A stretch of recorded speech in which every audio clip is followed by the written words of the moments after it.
All right, I now call to order the April 8th, 2025 Board of Trustees meeting, time being 6:30 PM. Please rise for the Pledge of Allegiance. Pledge allegiance to the flag of the United States of America and to the republic for which it stands, one nation, under God, indivisible, with liberty and justice for all. Ms. Clerk, will you take a roll call, please? Trustee Cannon. Trustee Daly. Present. Trustee Moyer. Present. Trustee Teets. Here. Trustee Wiegand. Here. Mayor Pro Tem Mason. Here. Mayor Shosse. Here. Mayor, you have a quorum. Thank you. Are there any amendments to the agenda this evening? No. Any conflicts of interest with the agenda this evening? No.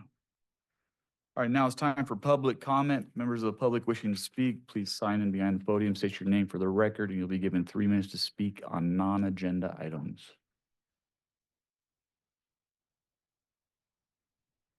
All right, no public comment.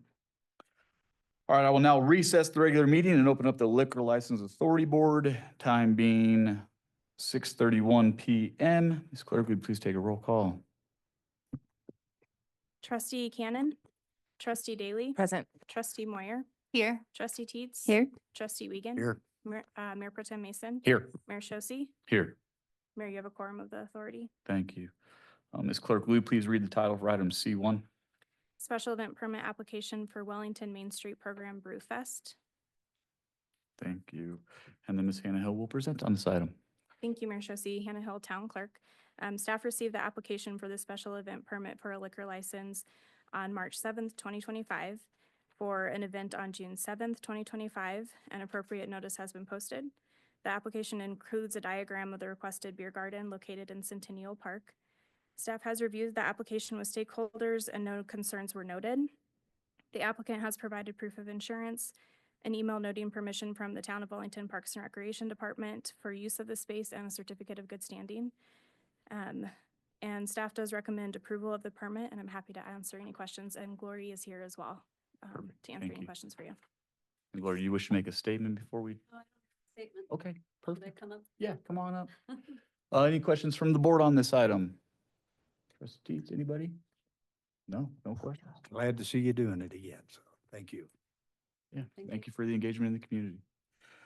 Any comments from the public on this item? No.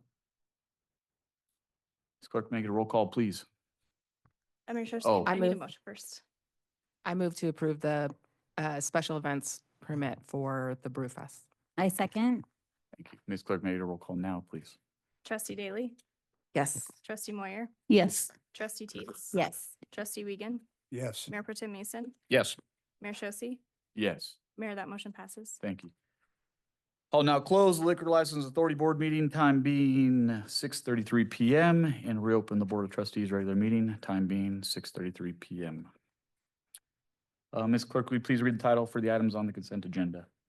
March 25th, 2025 meeting minutes, resolution number 11-2025, a resolution of the Town of Wellington, Colorado, considering a contract for engineering services. Resolution number 14-2025, a resolution requesting a budget amendment for housing affordability infrastructure study. Thank you. Do I hear a motion on the consent agenda? I move to approve the consent agenda. I'll second. Thank you. Ms. Clerk, may your roll call, please? Trustee Daly. Yes. Trustee Moyer. Yes. Trustee Teets. Yes. Trustee Wiegand. yes, Mayor Pro Tem Mason. Yes. Mayor Shosse. Yes, Mayor, that motion passes. thank you. All right, on to the action items. Ms. Clerk, will you please read the title for item E1? Housing Needs and Affordability Assessment, final report. Thank you. And then Mr. Cody Bird, our planning director, will present on this item. Advance me to a panelist, and Lainey with Matrix is on the call too. If you could advance her as well. Perfect, thank you. Thank you.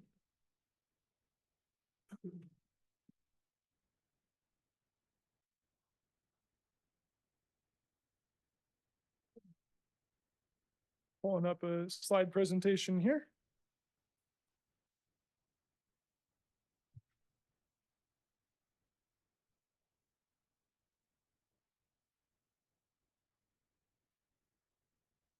There we go.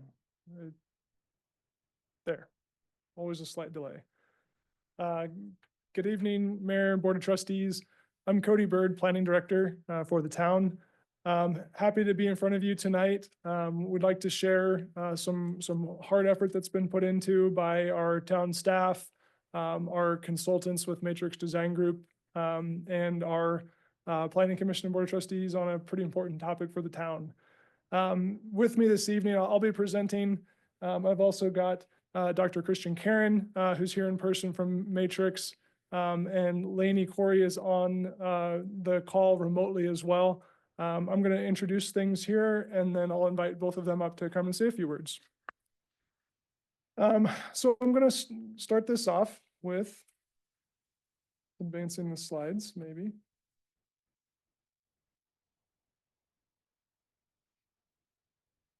There we go. Perfect. So we asked ourselves, why are we looking at housing attainability in our community? Why do we look at housing needs assessments? And I wanted to highlight the fact that this is an important topic for the town, so much so that this Board of Trustees in your strategic plan vision included goals to grow responsibly, which included improving housing diversity, advancing cohesive and holistic new developments, and exploring financing options for development, as well as fostering economic vibrancy, which includes recruiting new businesses. I included that economic component because for a small and growing community, in order to get to that next level for business growth and development, they need customers, and we don't have customers without housing. So we did feel that is important to connect those dots. We also acknowledge that one of our largest industry sectors is construction, and so that is part of our economy as well. So these all kind of tie together in terms of why we look at these components for our town. We also looked at the comprehensive plan. The comprehensive plan process began nearly 7 years ago, and our comprehensive plan, its latest version, was adopted in 2021. At that time, the planning staff and the commission and the community was kind of aware that housing attainability was a growing concern. We suspected that there were some challenges. We wrote some goals and strategies in that comprehensive plan to continue to look at housing attainability, to make sure that we've got a variety of housing types, that they're affordable and cost effective, that they use sustainable materials that are water efficient and energy efficient. And again, balancing that land use mix with appropriate residential and commercial activities as the town continues to grow.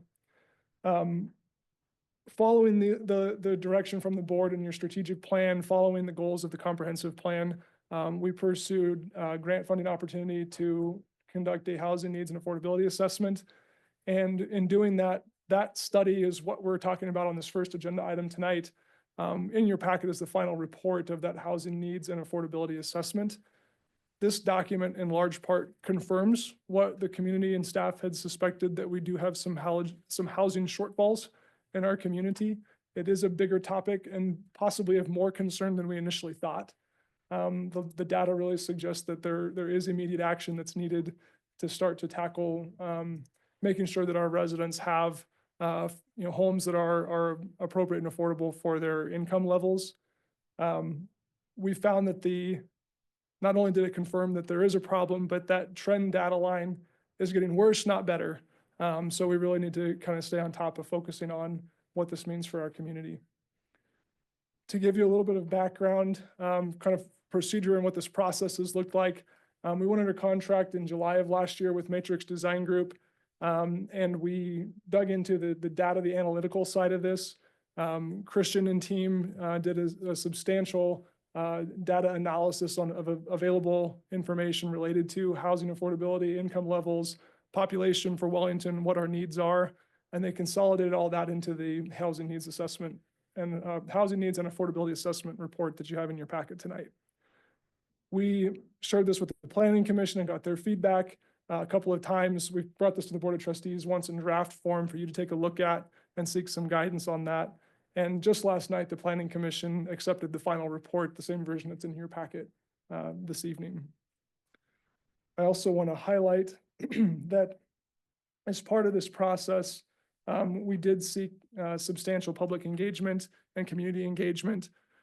We did have an online resident survey that we conducted. We asked a series of questions of our resident population about housing affordability, about income levels, about community needs. And we took that information, in large part, the resident survey data confirmed what Christian and team with Matrix were finding in the available data sources. So we confirmed the data with information directly from residents that said the same thing. We also pushed out information on social media and the town's website. We tried to make sure that residents were aware that this was going on. We've talked about it publicly several times. We conducted visual preference surveys, and I failed to bring those boards with me. There's a snip of them here in the packet, but we conducted that via in-person interactions with our residents at several live events to ask those questions about what types of housing could you support or would you support living in. I just failed to bring the physical boards. And then the last piece we focused on was stakeholder engagement. We talked with our builders, we talked with our developers, we talked with Housing Catalyst that supports the Wellington Housing Authority. We wanted their perspective. What is impactful? What makes a difference?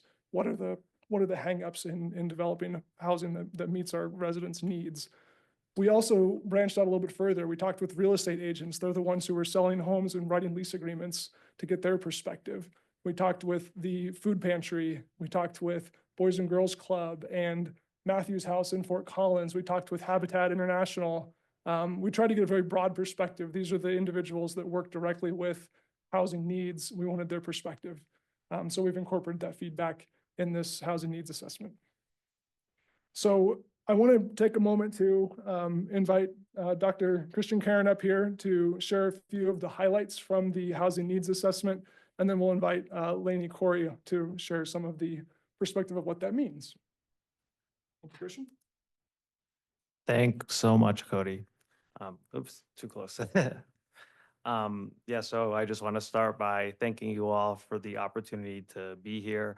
As Cody mentioned, we've been hard at work on this project since last summer. It's been a really fun and fulfilling project for us. And we look forward to sharing the results with you all. It's nice to be here in person this time. So I'm going to start by just providing an overview of the key findings from the HNA. First off, this probably won't come as a surprise to you all. We conducted an analysis of the assessor's parcel data, and what we found was that homes in Wellington are overwhelmingly single-family detached units, right? They make up 90% of housing units in the town. Furthermore, we conducted an analysis of rents and home prices. And what we found was that rents are generally 45% higher in Wellington than in the county as a whole, right? Because rents are so high, that leads many families and households to be cost burdened, which is defined as spending over 30% of your income on housing. And what I'll note there is that a high percentage of those renters who were cost burdened, they actually many of them actually spent more than half of their incomes on housing, right? So that leaves not a whole lot left over for things like transportation, medicine, and food, right? We did find that homeowners were in general a bit better off, but the ones who had purchased their homes more recently, they tended to be more likely to be cost burdened, which shouldn't be too much of a surprise given the rise in home prices and interest rates. Great. Now, this next slide really focuses on gaps. So what we essentially did is we sorted households and housing units into income levels. And by the way, AMI stands for area median income. It's, I think now it's around like $120,000 for the region. But what we found is that for families earning 50% of AMI, right? So that $55,000 to $60,000 range. It's really hard to find a rental unit in Wellington, right? There's quite a shortage there. We also found, so that rental number that I gave previously was from the 5-year version of the American Community Survey, which covers the period from 2018 to 2022. We also did an analysis of the current rental market. And what we found is that median rent has continued to increase, right? It's now close to $2,400. And that requires an income of close to $114,000 to limit that price to 30% of your income. We found that there is quite a gap in entry-level for-sale housing units, and that many households who own their homes today would not be able to afford their homes at today's market values. And this is illustrated by the fact that to afford the median home in Wellington, a family needs to earn about $160,000, which is much higher than the median income for the town and frankly for the region as a whole. We also looked at some growth forecasts, and what we found is, a significant number of units are needed over the next 5-10 years to accommodate that new growth. And the last step was, after we had compiled all this data, is we used it to inform a series of recommendations, really aimed at closing those gaps. And that gets to this next slide, and I will turn it over to my colleague, Lainey Corey. Good evening, Mayor and Trustees. My name is Lainey Corey. I'm a senior planner with Matrix. As Christian mentioned, I led a majority of the recommendations and strategies portion of this plan.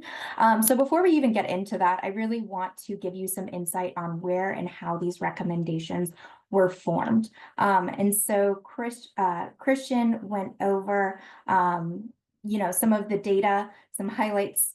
And it was these recommendations really came from the data as well as some insight from community members, stakeholders, and then also some best practices were used to inform both policy and regulatory strategies. So kind of looking at each one of these, the first strategy really we looked at was expanding some ADUs. And so accessory dwelling units right now are permitted on most single family lots in Wellington. However, the community was seeing really few permits issued, which were likely due to some of the high costs associated with it, and then some dimensional standards, some challenges with that. And so through this, we really wanted to reconsider some setback requirements, potentially reassessing utility connection fees, and then reevaluating some owner occupancy requirements, which could increase ADU accessibility. These are really important for things like aging in place, providing senior housing, providing housing for young adults and young families. The next strategy really looked at incentivizing affordable development. And so as Christian mentioned, Wellington faces some pretty significant housing gaps, particularly with the complete absence of rental units for households earning 0 to 50% AMI. And so what we really wanted to do was look at ways that we could create incentives, things like fee waivers, potentially tax abatements, expediting permitting processes, and some other regulatory incentives that could reduce costs for developers and help improve some of that housing availability and affordability. Looking at things like supporting housing rehabilitation, preservation, and infill development. Maintaining existing housing is often more cost-effective than building new housing. And so we really wanted to explore ways to maintain what we call NOAA, so naturally occurring affordable housing. Wellington has some older housing stock that could potentially be rehabilitated to provide for quality, safe, and affordable housing solutions just through things like preservation inventories, and then potentially some incremental improvement grants, ways that residents in these homes could improve things, to help maintain the cost of their home and the livability of it. For that infill development, there are some opportunities with public-private partnerships, expediting some review processes, and then exploring things like density bonuses, as infill development really is the most efficient and cost-effective use of existing infrastructure. Looking at things like dimensional standards. I mentioned them with the ADUs, but also looking kind of at a larger scale with things like single family lots. So large single family lots tend to be more expensive. They drive up land costs and really make development expensive for both the development community and families. So adjusting some lot sizes in certain ways was really key in certain zoning districts. To allow for some of those smaller lots while still maintaining Wellington's character. So revisiting some of those setback requirements, some of those lot sizes could enable some more efficient land use. Looking to things like diversifying housing stock. And so as Christian mentioned, over 90% of Wellington's housing stock is really detached single family homes. There is a very low vacancy rate of approximately 1%.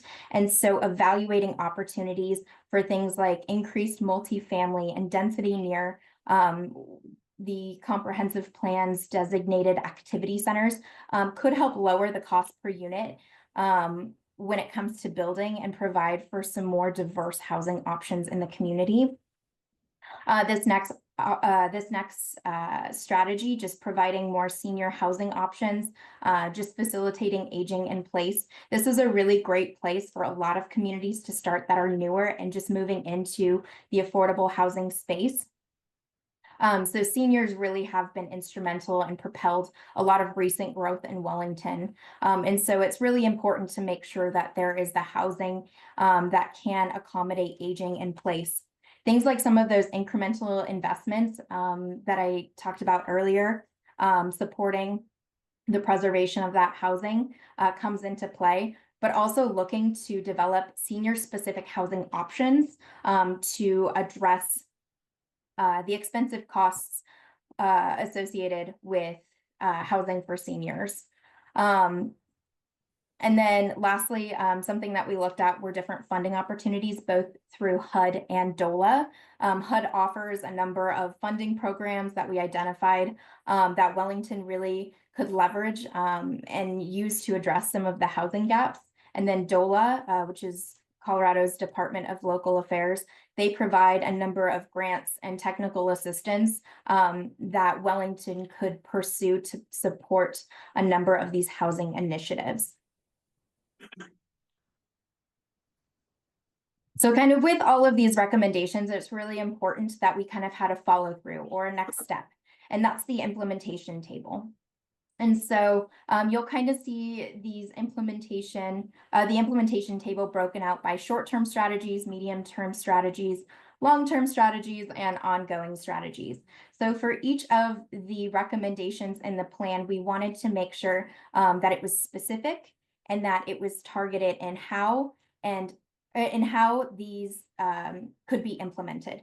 And so taking each one of the strategies and assigning it a different type. So things like, is it going to be a code update? Is it going to be a program that the community should explore? Or is it going to be, you know, a really tailored plan or study? What does the timeline look like that? And then we also wanted to make sure that cost was considered and understood with each one of the strategies. And so with anticipated cost, you'll see, you know, $1 to $3 signs, and $1 sign really looks at like, is this something that can be done in-house? And then, you know, and is going to be more cost effective to implement and pursue. And then for the $3 signs, that's going to be something that, you know, potentially having to hire on a consultant, but really making sure that strategy is appropriately addressed and implemented. And so you'll kind of see that breakout, and it helps provide staff and the Board of Trustees with some direction on when these things can be successfully incorporated or implemented into Wellington. Thanks, Cody. Thank you, Lainey. So kind of moving through the H&A report. My computer wants to run an update and it's not advancing the slides the way I want it to. So as Lainey kind of commented on, we identified some short-term strategies regarding regulations that we'll be moving into later this evening. But for the purposes of this first presentation and the housing needs assessment, the only thing we're really asking the board to do is acknowledge that this is the final report. It's complete, and we have a baseline data set that we can use to help inform decision-making moving forward. I'm happy to stand for any questions. Mr. Karen is available as well. And Lainey, I apologize if my computer restarts. Hang on there. We might get you back on in a minute. So we'll stand for any questions. Any questions or anything that needs to be clarified on this final report from the trustees? No. I got a question. Go for it. On the valuations for rent and home prices, it looked like they, you know, they had Wellington, and then they had the county, and then they had Weld County and Colorado. Did we take into any factors of how we compared with like Fort Collins and Timnath? Yeah, thanks for the question, Trustee Wiegand. I'll answer it, and then if Dr. Karen wants to speak to that as well, we'll allow him up here too. So we did talk a lot about peer communities and what are good comparisons for where Wellington's at. And what we ultimately landed on, we did take a close look at it. Fort Collins doesn't make a great comparator because their housing prices are significantly different, even though they're so close in proximity. We look at, you know, Berthoud is often a good comparator community for us in a lot of ways because they are similar in size. They have a lot of the same infrastructure things going on. But when you're looking at housing prices, they've got different factors that influence housing prices there that we don't have. And so what we ultimately concluded was a lot of our peer communities for a lot of other good comparisons really don't relate that well to the housing costs and the housing needs for what Wellington needs to talk about specifically. So we did look at the larger data sets for the region that we're in and not specific smaller communities that might be otherwise good comparators.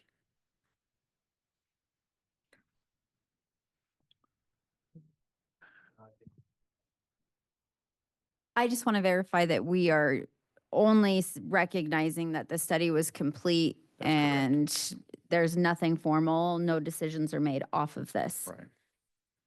Yeah, that's correct. It's a Perfect. baseline, it's a data set. It's based off of information that we obtained, and it's a tool for us that we can use to evaluate if the strategies that we're employing are making a difference, and we can go back to it and look at it in the future. Perfect. Trustee Moore? I just want to say that I'm very excited to have this in hand and in-house, and I really appreciate the thoroughness and the large pool of stakeholders and data sources that you use to come to these conclusions. This only means that we can move forward and make our community better, and so thank you to everyone who worked on it. I appreciate it. Any public comment on this item? No, come on up. You'll be given 3 minutes and then just state your name for the record. Okay. Hi, everyone. My name is Kate Conley, and I am an architect who specializes in the design of multifamily affordable housing and really housing at all scales. I'm a volunteer co-lead of YIMBY Fort Collins, and I'm also on the board of Fort Collins Habitat for Humanity. Wellington is in Fort Collins Habitat's service area and could very well be the next community where we build to provide precisely the type of affordable entry-level home ownership that tonight's presenters mentioned. We want to provide those opportunities for the residents of Wellington. Anyone at Habitat will tell you that the rising cost of land makes it more challenging to build the homes our communities need every year. Habitat has turned to an increasingly diverse mix of housing types in order to make projects pencil out financially. And this means ADUs, duplexes, townhomes, cottage clusters, condominiums. So the types of code changes that might be proposed based on your community's housing needs assessment, which legalize these housing types, are essential in order for organizations like ours to continue to build homes for the working class individuals and families who keep our communities functioning. So we applaud you all for contemplating these changes and encourage you to support them this evening. Thank you. Thank you.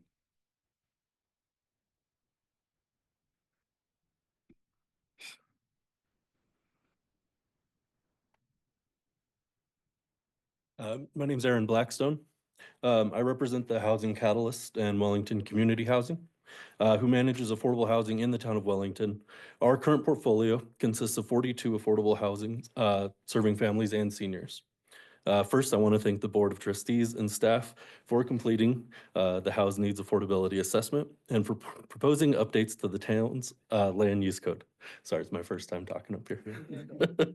After reviewing both of these documents, I would like to express my support for the code changes currently under consideration. Wellington needs more homes and more diverse types of housing to meet our current and future needs. The town has a shortage of housing supply, especially for entry-level homes, housing for smaller households of 1 to 2 people, and housings for seniors and people with disabilities. Nearly 90%, as these guys have said, of all housing in Wellington is single-unit detached homes with 3 or more bedrooms. However, most Wellington households consist of 1 or 2 people, like my wife and I, and the population of Wellington is growing and aging. To accommodate these residents, we need more options like accessory dwelling units, multi-unit buildings, townhomes, and more. Proposed code changes that allow more housing types will create opportunities to meet the diverse needs of our town's residents. There is also a need for more rental housing in Wellington. Compared to the rest of Wellington, Larimer County, Wellington is 43% more expensive for renters. Part of the affordability challenge for renters in Wellington is the lack of rental housing options. The code changes under consideration will allow development of more small multi-unit buildings that are designed to fit with the surrounding neighborhoods. Affordability is a particular challenge for the residents we serve. We need more affordable housing in Wellington. The Housing Needs Assessment estimate a current gap of 237 homes for households earning 50% AMI or less. By 2040, that gap will increase to 530 homes if we do not prioritize building affordable housing. A thriving town needs residents of all income levels. Thank you all for the opportunity to provide comments and speak about these code changes and for recognizing the importance of housing affordability in Wellington. Thank you. Thank you.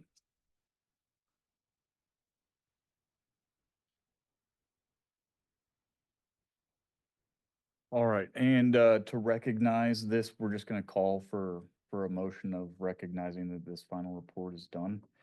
So do I hear a motion on this report being final? I move to accept the final report of the Wellington Housing Needs and Affordability Assessment. Second.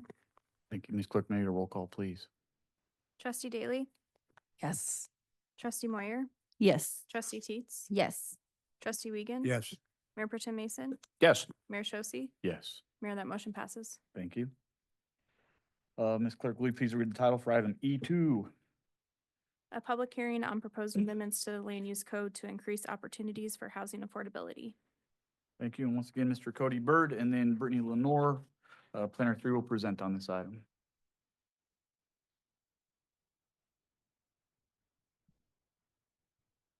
Thank you, Mayor and Board. As I mentioned in the last item, my computer did in fact decide it needed to restart. So we're bringing up a backup here in case we can't get it back up for the slide presentation here. Apparently, you're not supposed to ignore that need to restart. You just keep putting it off until later. Yeah, it wouldn't let me postpone it any longer. It decided right now in the public hearing is when it needed to restart. But it's coming back online, so we should be able to get it quickly, or we've got a backup running simultaneously. We'll see who gets there first.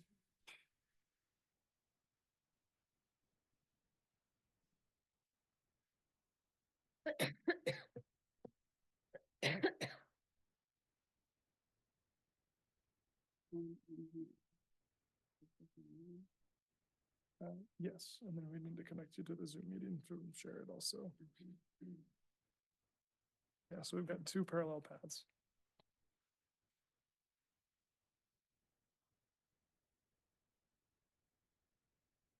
Apologies for the unanticipated delay.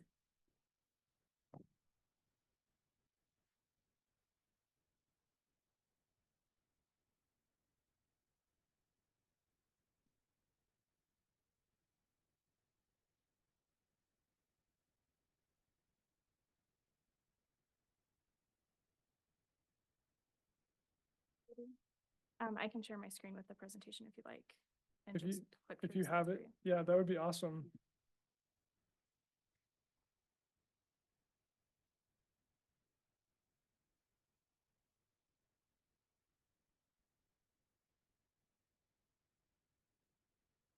Thank you. So I wanted to quickly acknowledge, again, thank you for the help of Matrix in preparing the housing needs and affordability assessment. A lot of those strategies and recommendations, we're focusing on the short term regulatory changes right now, and then there will be other future steps that we would like to bring forth to the board in the future. But I wanted to thank Dr. Karen and Ms. Corey for their assistance in that matter. And as we're moving into this next item, I wanted to share a couple of things. I wanted to also acknowledge and thank our in-house planning staff. Ms. Brittany Lenore is going to be presenting with me. And I also want to recognize Mr. Aiden Checkett, who's here tonight, who's been instrumental in helping prepare all the information for this evening as well. I also want to acknowledge to the board that this is a public hearing item. It's a legislative matter.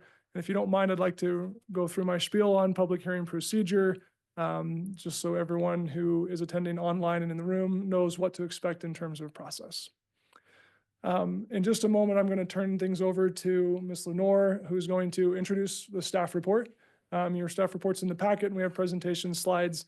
We'll introduce the proposed code changes, and we're going to go through what those recommendations look like so that everyone knows what is being considered by the board tonight.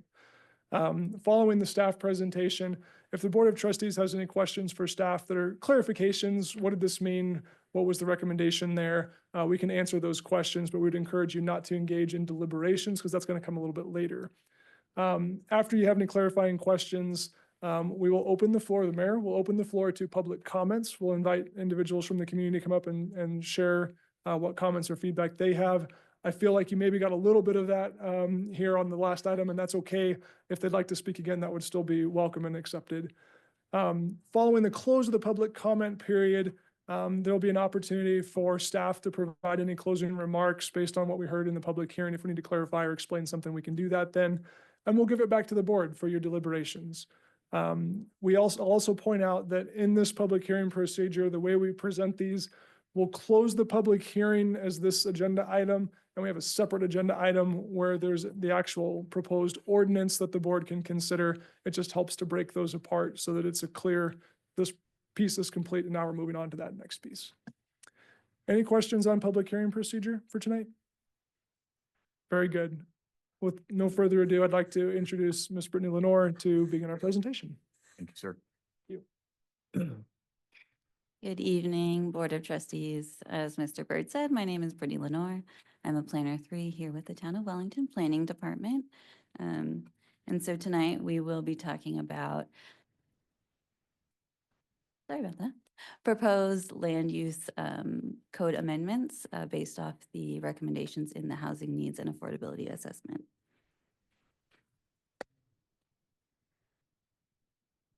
As Mr. Byrd previously mentioned, this has been seen by the Planning Commission as well as the Board of Trustees. The Planning Commission did review our proposed code amendments already and did recommend approval of all amendments. So that was done on March 3rd, and they did accept the final version of the report yesterday. In this first attempt at addressing housing affordability and availability, staff is really focused on those shorter term goals. And so short-term, lower cost in-house staffing. And so that meant the code amendments. That's something that we could address right now. And so you'll see in your packet as attachment two, the code amendment summary guide. And that's just kind of another tool for you to utilize along with the red line code amendments and the clean versions, just to get a better understanding of the changes we are proposing. And so in reviewing the land use code amendments that staff is presenting tonight, the board should reference these findings for approval in evaluating those proposed amendments. Those findings generally talk about not creating significant adverse impacts, about protecting health, safety, welfare, and morals of Wellington, about being consistent with the comprehensive plan, the land use code, and other adopted plans and policies such as the strategic plan. And so to help separate these out, you'll see in that attachment 2 in the code summary, we addressed the different goals as step 1, goal 1, 2, 3, and 4. And so Mr. Byrd will come up and present our goal 1 and 2. Thank you. So step 1, goal 1, those are some nomenclature that staff assigned to these, and our kind of our table of our code summary, I think, helps explain that a little bit better. We tried to present this in a couple different ways to make sure it was digestible chunks. I know it's a lot of information to take in. So focusing on this first goal of increasing diversity of housing types, I'll go through briefly some of the recommendations that we're making for code amendments.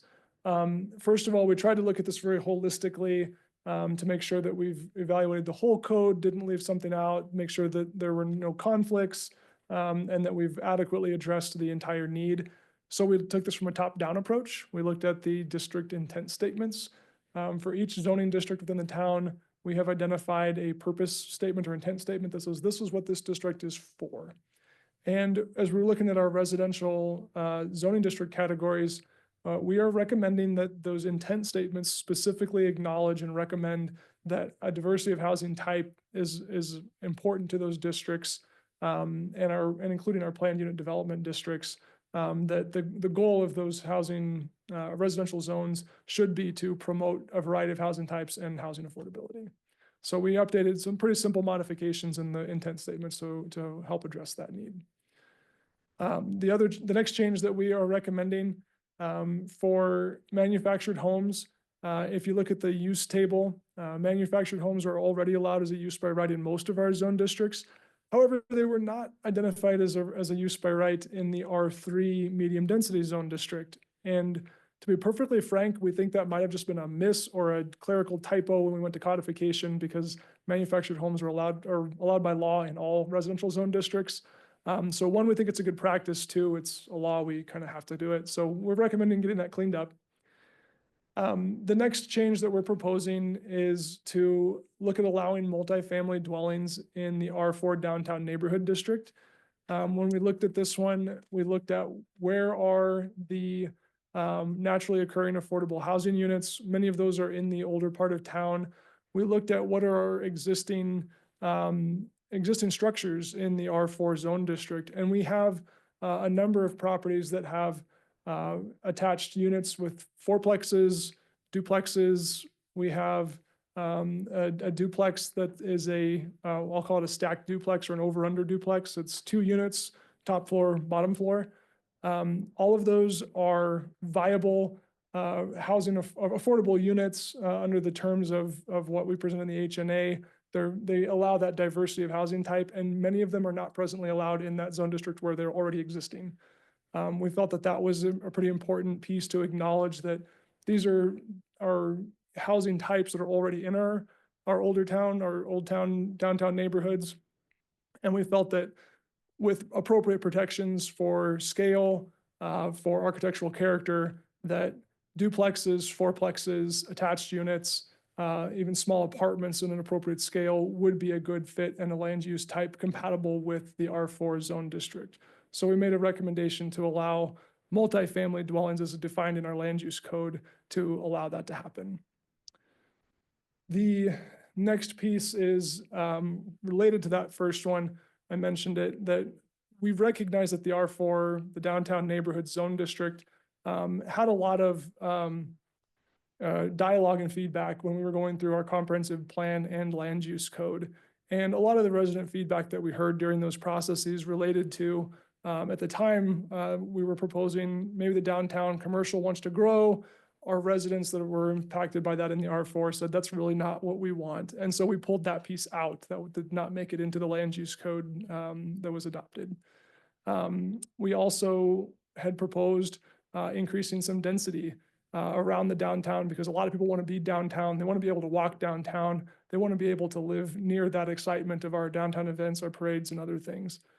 And so we had proposed increasing density, and we heard from our residents that that's really not what we're looking for. We really don't want to have large apartment complexes in our neighborhood. And so we respected that, and we purposefully put in regulations that help regulate the size of those units, no more than 2 stories. We have a residential or a structure height limitation of 28 feet to guarantee that no structure can exceed 2 stories to reflect that scale and massing for the downtown neighborhoods. And in line with that thinking, wanting to be respectful of that, we are recommending, if we're going to allow multifamily dwellings in the R4 neighborhoods, that we should also be respectful of that scale, massing, structure type to reflect those resident desires. So we are recommending a maximum of 8 dwelling units per building to make sure that we don't have large apartment complexes that are out of character with the existing fabric that we have downtown. So that was a specific change that we're recommending. And we also acknowledge that the downtown neighborhood district has specific architectural controls. We heard from the residents that they want to see a pattern style of homes and structures that reflect a farmhouse style, a craftsman style home, or a Victorian style home. And so any of these changes for structures allowed in the R4 district would still have to comply with those use specific architectural characteristics that are defined in the land use code. Next slide. So here are some examples to help illustrate kind of what is proposed. Again, what these code amendments are proposing to do for housing diversity is to allow a variety of types of homes in all of our residential districts. What you see in these graphics, you see a small cottage home. It's a smaller footprint, more affordable to construct, still meets architectural design guidelines, would fit within smaller lots that are proposed in the code. And so it's something that we don't have in the market currently, or very limited in the market. You also see examples of that stacked duplex. Up there, you see townhomes, attached units, and you see that appropriate scale for structures that would fit within not only our R4 downtown neighborhoods, but any of these would fit within the character of our R2, R3, or R4 districts as well. Or R4 is the downtown, but R1, R2, R3 districts as well. Next slide. So the next goal we tried to accomplish is to allow for diversity of dwelling sizes and configurations. Again, a lot of this kind of is comparable with what we just presented, but there's a couple different controls in land use codes that affect sizes and those configurations. We talk about increasing the maximum net density allowed in our residential zone districts. In the code, in the red line changes, you can see what we're proposing. We are recommending increasing the allowable density in those zone districts to accommodate a variety of housing types and sizes. That scalability, and we heard a comment just a moment ago that many of our affordable housing partners need to reach that element of not only the diversity, but also the size and scale to make those projects pencil out from a cost standpoint. So we did recommend some changes, gently increasing the density in our zone districts. We talk about minimum lot widths. One of the things we've heard a number of times, we even had a zoning change case request that was heard by the board about a year ago for a subdivision east of town. What the developer was finding is we just can't make these lots pencil out. They're not competitive in the marketplace with the large lot sizes and the cost of water to irrigate those. They made a request to narrow up the lot widths, and we think that that's researching that further. That approval was made, but that's a good practice across the town to allow that minimum lot size and dimensions to be a little bit smaller to accommodate those different types of houses. Single-family detached homes are the most expensive form of housing that we can build as a result of the infrastructure needed to support them, the lot sizes, the irrigation water for those. They have very high costs to maintain those yards. And so allowing those smaller lot sizes helps get to that affordability piece. And as a result of changing lot dimensions, the lot areas needed to be updated as well. So again, we're looking at this holistically. If you've reduced the width requirement, then the size needs to come down with it. What you see in the table there, those lot sizes are respective of the changes to the dimensions that are proposed. We recommend reducing the R3 minimum lot area. R3 is the medium density zone district, so we're proposing reducing that. And the last component that we took a close look at here was minimum floor area for structures. Our current code requires 864 square feet for any residential structure. And we believe that there's a market out there where 864 square feet seems like a pretty respectable unit when it comes to dwelling size. But when we've set that standard, if someone came in and said, I could really make this work for me, I'm an individual homeowner, I only need 600 square feet and I can make that work, but your code says I have to have 864 and I can't afford that. What we're recommending is to remove the minimum dwelling size requirement to allow that diversity, allow that flexibility. If a homeowner can make it work and it makes sense for them and they can afford it, we think they should be able to pursue that option. And the counter to that, we looked very closely, we worked with our building code officials. We asked ourselves, gosh, how small is too small? And can they still meet the accessibility standards, life safety, egress, livability? And we feel very strongly and confident that there are other codes and regulations that all buildings have to meet, all residential structures have to meet minimum standards for livability. They have to have a kitchen, they have to have bedrooms, they have to have minimum sizes for people to be able to live. And those protections are in place through our building codes. That should be our minimum standard that staff is recommending, that we still need to protect life, safety, and livability. There's a separate code that accomplishes that. So there's really no need to have a different standard in zoning. So we are recommending that change. Next slide, please. So one of the topics that we touched on there was density. And this was a topic that the Planning Commission had some good dialogue on, and we felt it would be really helpful to explain some differences in how density is viewed under the context of a land use code. So our land use code just defines density, and it references gross density and net density as applicable. So we thought it'd be helpful to outline what those two different terms mean in the different contexts. Gross density is looking at the macro project. It's an entire neighborhood. It's an entire development. That gross density, we're defining in the code gross density we're defining net density. So gross density, developers look at, if I've got a 100-acre site, how many units can I fit on there? If I have to meet the minimum lot sizes, I have to provide 20% open space and park, I have to provide pocket parks for my residents. What's left? That's gross density. How many units would be possible on that given land area? Net density is different in the context of you're looking at basically the four corners of the property. So I own this lot. My lot is 1 acre. I'm allowed to have this many units per acre. If your net density, we're proposing 8, 16, even 24 dwelling units per acre in certain zone districts, that's the net density. So on that property, the density, those four corners, the density can't exceed that limitation. Gross density comes in when you're looking at entire blocks of town.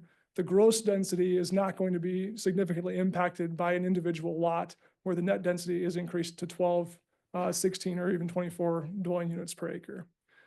This was particularly important when we're looking at the proposed code changes, because when we talk about net density for an infill development site, if someone has a piece of property in an existing neighborhood and says, I really would like to build an attached or a stacked duplex, top floor, second floor. I'd like to rent those. I maybe want to live upstairs and rent the basement or the first floor. That net density is impactful for those small lots with a duplex on it. It's impactful for smaller, medium-sized lots with attached units on it under the same ownership for rent. And so allowing that net density to increase gently over what we currently allow will allow that flexibility to happen without us coming back or the town coming back and saying, you've got everything works except you've got to meet not only your lot size, but your setbacks and your density. And you have to meet all of them, not one of them, not two of them, all of them. The density one really puts it backwards for a couple of those projects. By way of example, we have existing homes, residential developments in our Old Town neighborhood. We have a stacked duplex on a small lot. It's over 14 dwelling units per acre currently, 2 units. You'd look at it, you'd never see that that's out of scale or out of character with the neighborhood, but it doesn't meet that density configuration goal. So we're recommending that change. We have a 4-plex in Old Town, and it is also over 12 dwelling units per acre. So it would not be allowed under today's standards. And we feel like it is in character with the neighborhood. It's been there for 40, 50 years. It fits, it makes sense. It's context, in the context, and the architectural character matches the Old Town. So we felt it was really important to distinguish the difference there. That net density is really talking about the 4 corners and in. Next slide, please. So this slide shows just graphically another illustration. This is actually pulled from our land use code. From our comprehensive plan. And this graphic illustrates basically a 200 by 200 foot lot or area. That's roughly 1 acre. It's a little under 43,560 square feet is an acre. 200 by 200 is just under that. So you see the scale and proportionality. 3 dwelling units per acre is what you see on the far left, and 12 dwelling units per acre where you've got a mix of single family attached and duplex and single family homes. It's still in the same land area, but it's 12 dwelling units in that same 1 acre parcel. So we just wanted to present, this is what this means in context. Next slide, please. So I've already covered these. I should have gone to the graphics first, but since I've already covered them, I think the next slide would be appropriate. And here are some of those examples for the types of structures that would be characteristic of what is intended to be allowed by making those combination of changes to lot size, lot density, and building size. Next slide. And some more examples here. This one is the mixed use example from the comprehensive plan at the 6 to 12 dwelling units per acre. So again, some more graphic examples of what these proposed code changes are intended to make. Next slide. I'm going to turn it back over to Ms. Lenore. Thank you, Mr. Bird. So the next thing we looked at was opportunities for accessory dwelling units. As you've heard in the Housing Needs and Affordability Assessment, one of those recommendations was really focused on accessory dwelling units or ADUs. And so one of the things we did was, or proposing, is to allow ADUs within all residential zoning districts, R1, R2, R3, and R4. So that'd be inclusive of R3, as well as for consistency and clarity, updating some of our tables headers to include accessory dwelling units detached for terms of setbacks to be consistent with our other accessory structure setbacks. We've also simplified design criteria for ADUs, and so that they're not more restrictive than what we would normally require for a new single-family home or attached detached. We also are proposing increasing the number of ADUs on larger lots. So if you have a larger lot, 1 acre or more, you could have the possibility to develop 1 detached unit or 1 attached unit or 1 internal, a maximum of two, one of each type only. So you couldn't have, for example, two detached structures. You'd have to have a combination of one or the other. We also are proposing amending the maximum ADU size. So right now it is at 1,000 square feet maximum. So we're proposing a change to 1,200 square feet or 100% of what the primary structure is, whichever is less. We've also proposed to update our owner occupancy requirements. So as of right now, our code requires that the owner live within the primary dwelling of the space, and we're proposing to remove that. We are also updating for clarification purposes. Those are for design standards that Mr. Byrd previously mentioned, craftsman requirements, other architectural compatibility requirements would not apply to accessory dwelling units in that R4 district. And so these code amendments related to accessory dwelling units are aimed at just increasing opportunity for accessory dwelling unit development. And a lot of times when we talk about that, people envision detached units, and we really are trying to provide more opportunities for a combination of all. So you'll see on that right-hand side graphic, it does show an attached opportunity, a conversion like a basement conversion, and a detached opportunity. And so we are just trying to remove barriers that we currently see within the code and increase opportunity. And one other thing about ADUs, in addressing affordability and availability, the ADU has an opportunity to allow homeowners to get supplemental income that can help them with their affordability. And it could also help with availability because it would increase the number of units available within Wellington. And so the last thing we looked at was reducing land requirements and costs for multifamily developments. So currently our code does have a regulation on the maximum dwelling units per structure. In our lower density residential zones, our R1, R2, that limit is 1 dwelling unit per structure. And then in our R3 and R4, as Mr. Byrd previously mentioned, it was 12 units per structure. So we're proposing to eliminate that, but with that caveat that the R4 district, the downtown neighborhoods, would now have an 8-unit restriction. So it'd have actually a more restrictive, but to be respectful of the existing character and scale of that downtown neighborhood. Additionally, staff is proposing to remove the requirements for multifamily dwellings to provide 20% site for functional open space. So currently there is a use-specific standard specific to multifamily dwellings that states any multifamily dwelling must provide 20% of the site for functional open space. And that could be very restrictive and prohibitive for those stacked duplex configurations that Mr. Byrd was mentioning, and some of the smaller infill developments that have 3 or 4 units. To provide 20% could make it unfeasible because we'd still have to provide parking on the site and the units on the site. And so we would rely instead on our development standards within the land use code, which do have a 20% requirement, but for situations that are on a case-by-case situation or that require a major subdivision plat, that would still be in place, but this would eliminate those barriers for those smaller infill lots.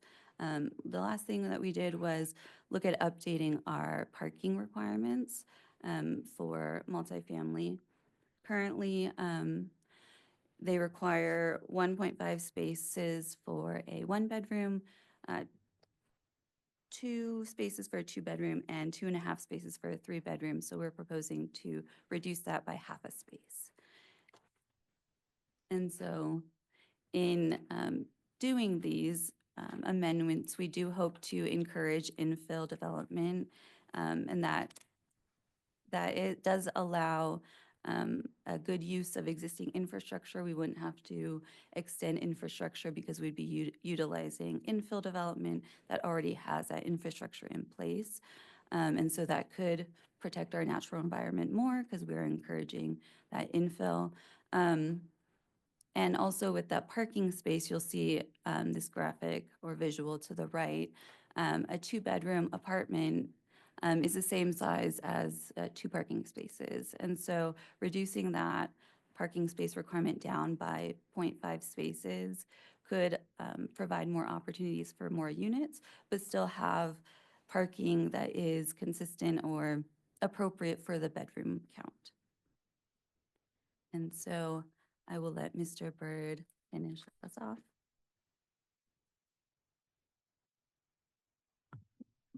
Thank you. So a lot of information. You guys have been really patient with the presentation. As you can see, there's a lot to this challenge for our community to address the housing needs. It may go without saying, but there's no silver bullet. There's no one size fits all. To really address the residential and housing needs of our community, it's likely going to take a series of incremental changes. You'll likely hear from your planning staff a number of times over the coming years with proposals for, here are some additional opportunities we can take advantage of. Here are some additional legislative changes that we have to make because there are a number of them that all address housing, water, and planning, and we have to comply with them in the next year to 3 years. So we'll be back with more. But we really feel that this first effort is important to, in effect, let government get out of the way. We have a lot of regulations, we have a lot of rules that developments have to meet. Our residents remind us on a pretty regular basis, gosh, this is hard. And we respect that.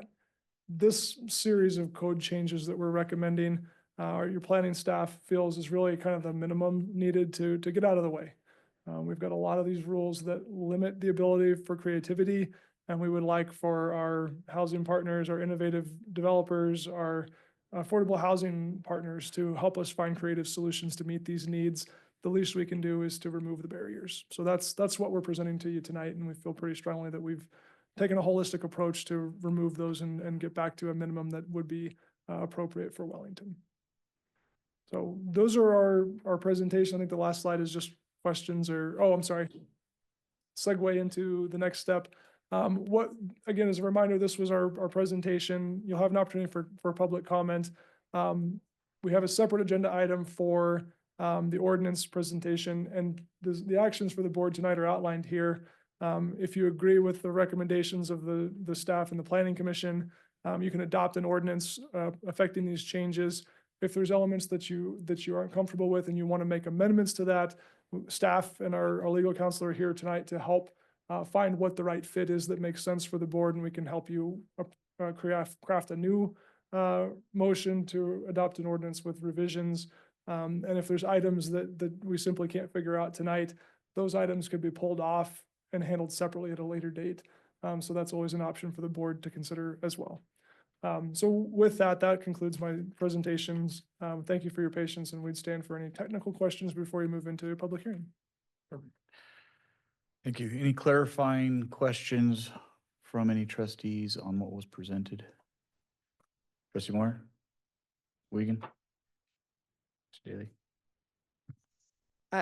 An example you gave made me have a little bit more questions related to ADUs and multiple dwellings per units on small lots like those in downtown. So if there were to be, and this is what I think I heard, but I just want to make sure, an accessory dwelling unit detached on a small downtown property that has a primary dwelling and then the accessory dwelling, that's 2 dwelling units on that lot. That's correct, right? Even as accessory dwelling. Traditionally, accessory would not count toward, since it's relying on the principal use, you wouldn't normally count that. It'd be the same as like an accessory garage or an accessory shed, or an accessory swimming pool. Like it wouldn't exist without the principal unit. So normally it would be counted as the principal unit. Okay, that's where I think I was wondering. Thought I knew better, but okay, thank you. So, but for the same math that you did earlier, a very small lot downtown, for example, 50 feet wide, 80 feet long, if there were 2 dwelling units on that, that would already be beyond 14 for net density for that one lot, just if it was just one, more than one.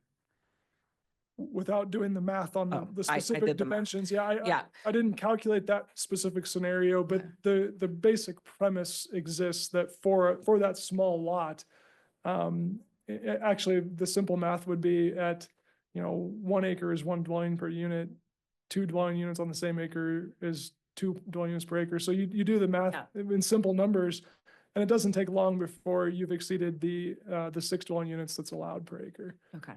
So yeah, that's the exact scenario that we're trying to address. Perfect. Okay. That's why I was doing it. And then the majority of the downtown lots are 50 or 60 feet wide and then to the alley. So that would be a good example of the standard lot in the downtown area. So based on the math that we're doing, if ever on one of those typical lots, there's more than 1 dwelling, it would already be beyond some of our thresholds. So just if ever there's more than 1. So that is a concern, and I'm glad that it was brought up in this presentation with that math, because I've always kind of had an idea of that, but actually calculating that on a per 1 lot example, because that would be the scenario in downtown, is it would be infill or it would be expanding upon something that's already existing. So I thought that was very clarifying. So thank you for answering that question for me. You're welcome. If I could take it one, just to clarify further, and that is the real difference between that net and gross density. That if that small lot wanted to add an additional unit and it reaches, it's within I think we're proposing 16 dwelling units per acre for the R4 net. That addition of 1 additional unit on that block, the block might increase from 7 dwelling units to 8, and it's still under the gross net or the gross density of 5 or 6 dwelling units per acre that is the current downtown. So that's the big impact, the difference between net and gross.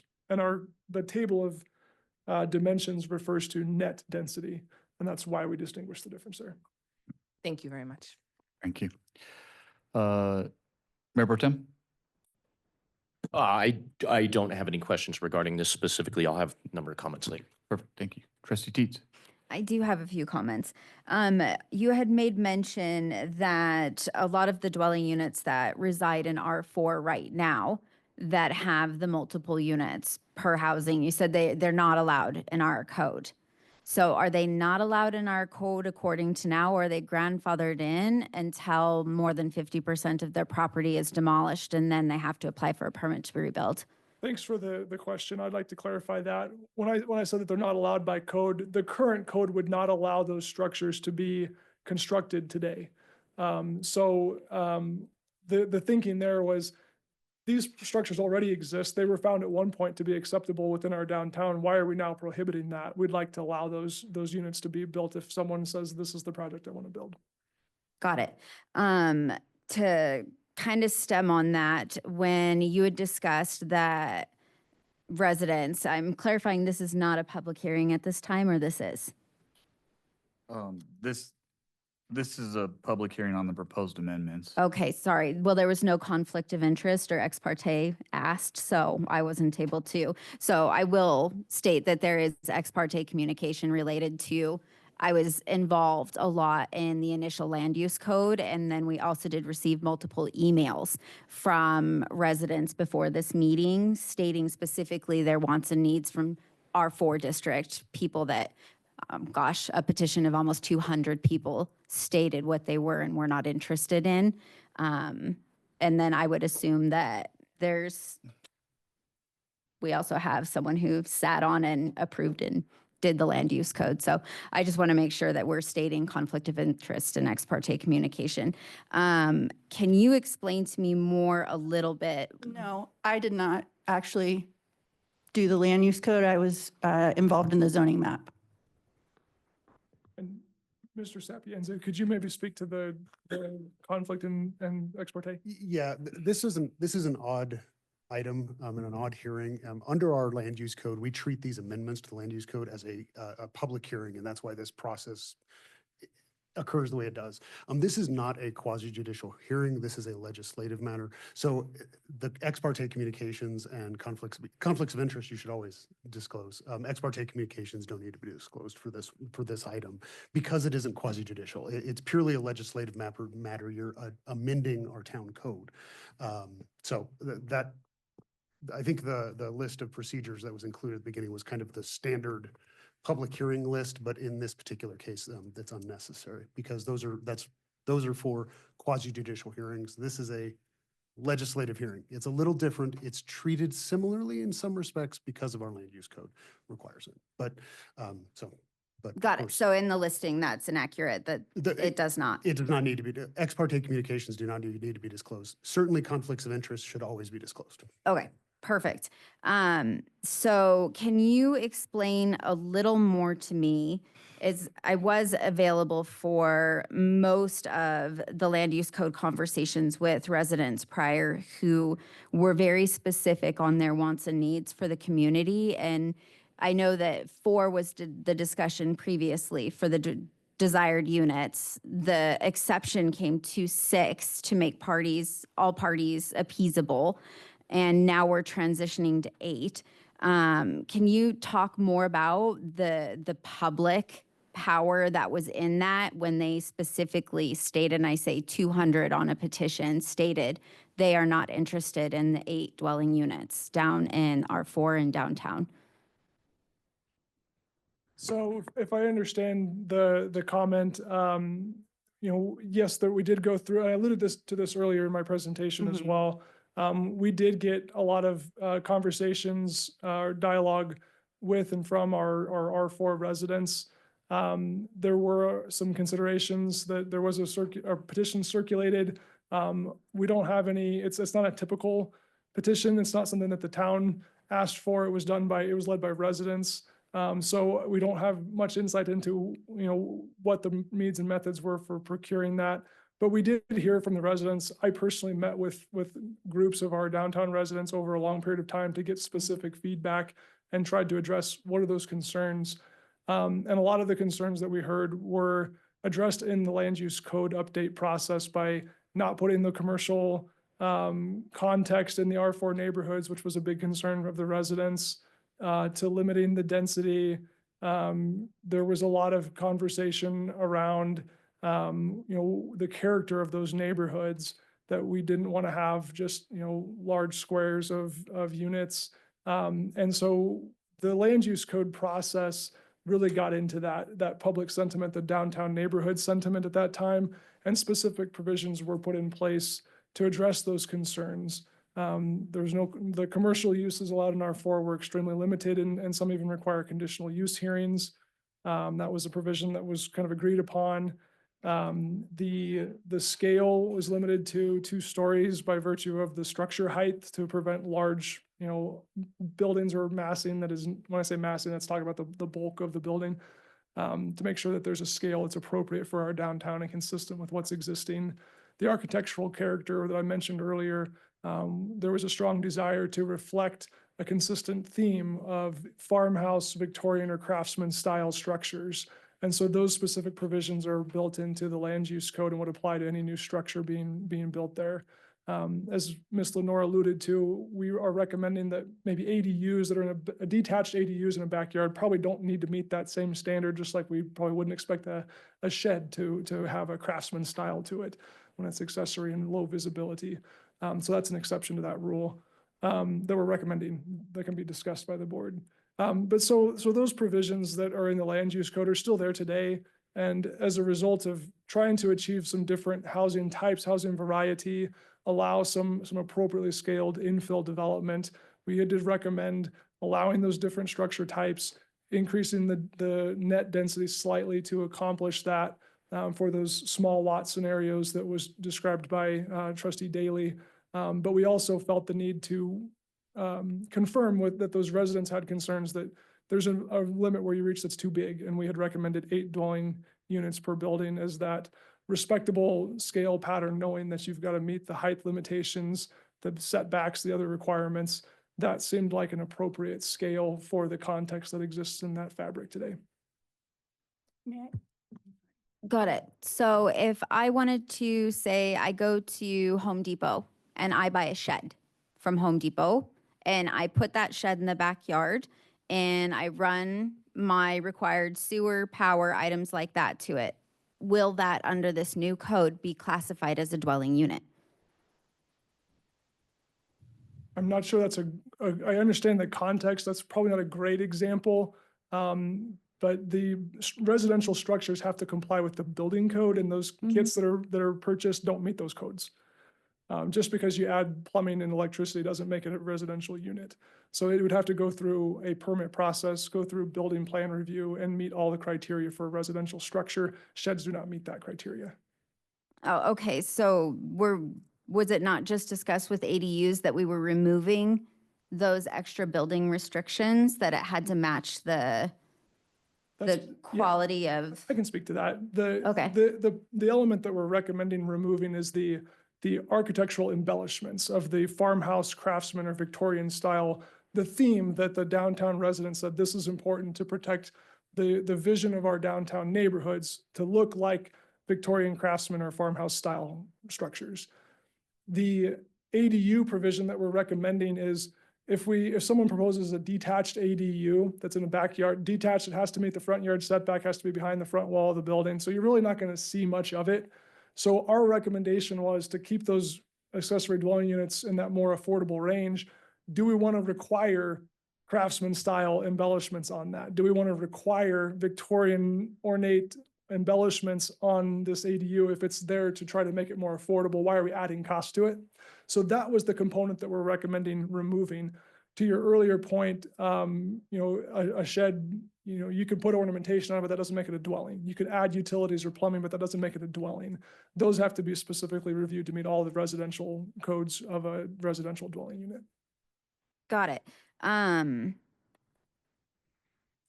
So when you transition to looking at the ADUs, the traffic, the infrastructure wear and tear, what is the financial impact that you look at by increasing that dwelling unit size in a downtown community? Is there a large financial infrastructure impact, roads, maintenance, items like that? Yeah, thanks for the question. So in context of the item that's before the board tonight, we're recommending those legislative changes to the land use code. As the presentation alluded to, these are minimum requirements that have to be satisfied for these different provisions in order to build these units. The legislative impact of removing some of those restrictions or modifying those restrictions don't have financial implications in and of themselves. If an individual development proposal or infill development project were presented and saying, here's our proposal, this is what we'd like to proceed with, those types of considerations could be evaluated with that project type or that specific proposal. But as a general rule, your legislative changes to land use code don't have those implications included with them. But the rationality of knowing what this could cost our town would be very large in choosing to move forward with something like this implemented in our entire town. So most of the changes that are recommended are like lot sizes, dimensional standards. The biggest impacts you're likely to see are going to be in those new subdivisions. If a development proposal was presented where we want to use all minimum lot sizes, we want to use all minimum setbacks, we want to use the greatest density possible, they're submitting a development application for a subdivision. And utility infrastructure in those instances are evaluated as part of that process. What are the streets needs? Do they need to have turn lanes added? Do they need to have traffic signalization? What size pipes need to be in the ground to accommodate the uses proposed with that development plan? All those cost implications that you're going to see the biggest impact on are on those new subdivisions. Relative to existing infrastructure, when we're talking about infill development, you're not talking about, removing entire blocks and building something large scale. The economics of that don't make sense in Wellington. I've talked with real estate developers. They can't even make a go of it. The reality is when you're talking about adding a duplex on a vacant lot or adding an ADU, you would have to do that on every single lot to really make a significant impact to the available infrastructure. A case-by-case basis, individual lots making these changes are not expected to have significant impacts to infrastructure. So if you were to increase a dwelling unit, say you're now 8 dwelling units from 6, and when you look at the rationality of traffic coming and going, you're saying that it won't have an impact on our roads and streets if you have people that are applying for these accessory dwelling units to add or build upon additionally. There's going to be no impact to the cost of street maintenance, repair, curbing, gutter, items like that.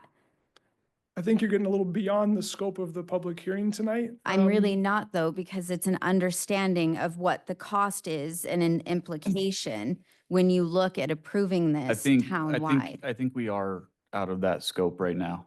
I mean, right now, we're discussing these incremental changes. We're not discussing traffic studies, things of that for developments. If or when anytime somebody would come forward with a development of that size, then that's when that would be discussed. So I'm going to move on to Trustee Mayor Pro Tem here. Oh, I apologize, Mr. Bird. I actually did have 2 just real quick questions for you. In regards to the R4 district, I know we've got the one building on Harrison that contains 4 dwelling units in the one building. Are there any other buildings in R4 that you're aware of that are over 4 dwelling units in a building that you're aware of? First and Roosevelt? Yeah, First and Roosevelt. Which side of the street? It's going to be on the east side of First, just almost across from Fitness One. Does that fall within? Yeah. There are some structures over there. I think they may be in a different zone I think category. it might be. I think they're zoned differently. Yeah, there's a couple of 8-plexes over there along First Street. But they're zoned C1 community commercial. It's Housing Catalyst, directly behind or near Family Dollar. You know what I'm talking about? That's Housing Catalyst. Directly Yeah. behind thought. family. So Housing Catalyst and Wellington Housing Authority, the large development with most of those units where they're triplex, 4-plex type structures, those are also zoned R3. Not that one. I'm sorry. Oh, I'm It's the sorry. one on 5th? No, 4th. Just on the other side of Cleveland from me, 2 blocks down. They're affordable. I believe they're Housing Catalyst. I don't know how many units that is. Oh, units They're all per, one like level. per dwelling? Yeah, Those yeah. ones? Yeah. Shoot. I don't know about the question was, are there structure or properties with more than 4? I do know that there are properties that have 2 in many instances where it's the same ownership on the same lot, and those 2 units with the same ownership that are rented would still qualify as that multifamily housing or multifamily dwelling by definition. Understood. I think that somewhat answers it for me, somewhat. So, and I really- apologize, I don't have the specifics. Well, and perhaps I will give my opinion on dwelling units per building later. But just as far as that goes, I just want to be clear. Obviously, one of the things we're looking to do tonight is add multifamily dwellings as a use by right under R4.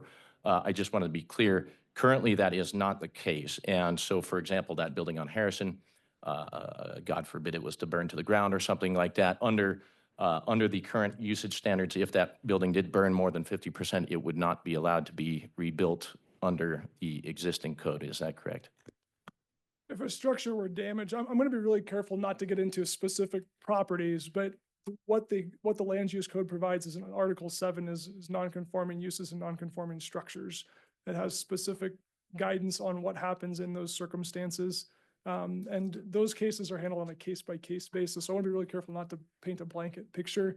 But those are the provisions that would need to be considered if something were to happen to those structures.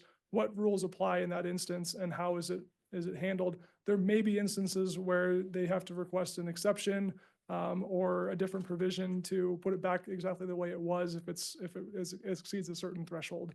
So those are the considerations that we have to take a look at.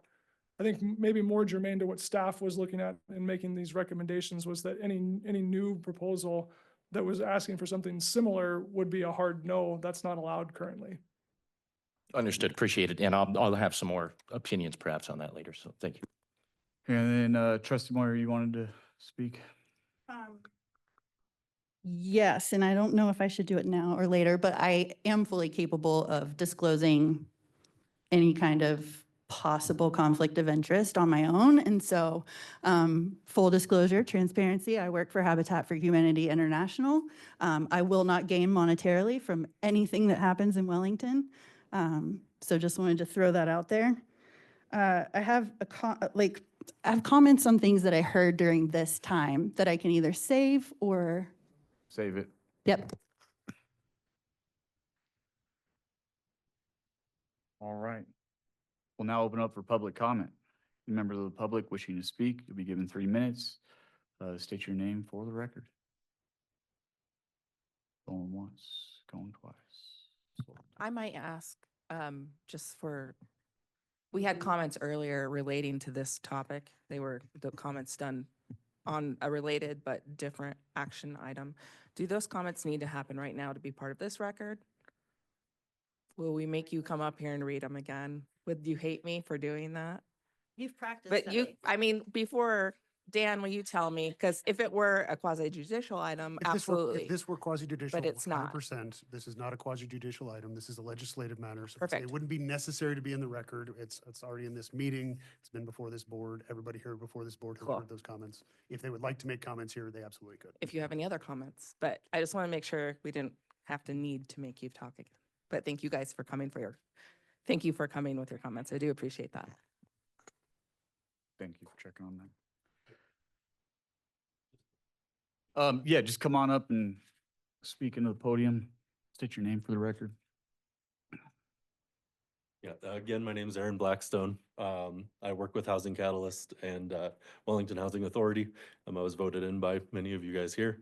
And I just want to say that Mr. Bird has reached out to Housing Catalyst and us, and this is something that we do recommend as a change. This is something that we talk a lot with the community about, and we do want the people that are already in Wellington to stay here. So this is something that we feel very passionate about, and just thank you again for everything you've done and for letting me reiterate that we're very much for it. So thank you, sir. Thank you.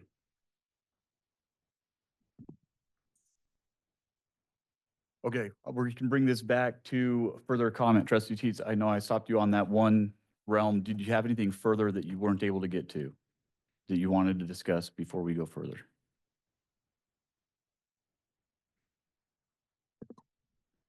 So are we discussing or asking questions? I think I have not closed the public hearing. Okay, so this is just questions if I have them. I think, yeah, now would be a good time to follow up on anything that you did not get answered. Okay, nope, I'm good. Okay, perfect. Do I hear a motion on this item?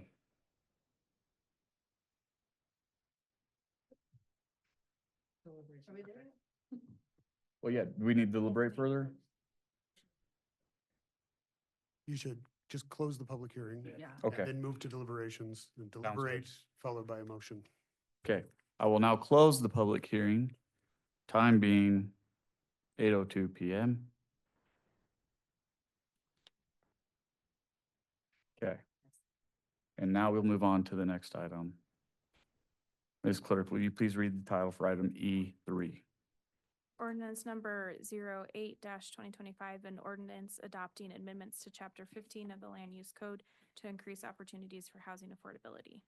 Perfect. And then Mr. Cody Berg, Planning Director, will present on this. Thank you, Mayor. Thank you, Board. I don't have much to present. This is the official action that the board would take for any amendments that you're willing to take tonight. Thank you for your cooperation on the procedures, but this would be the time for the board to deliberate. Staff can help respond to any questions if you have them. But otherwise, this is really your time to discuss the proposed amendments. And then if you need any help answering questions or guidance from staff on alternate motions or the like, then we're happy to help with that. Perfect. Thank you. Trustee Teets. So I don't know as much about the affordable housing additional options. I was hoping to hear feedback and questions from trustee Moyer first, just because she has all the experience in it. And then I would like to come back and ask any additional questions if I could. Started off with our resident expert here, trustee Moyer.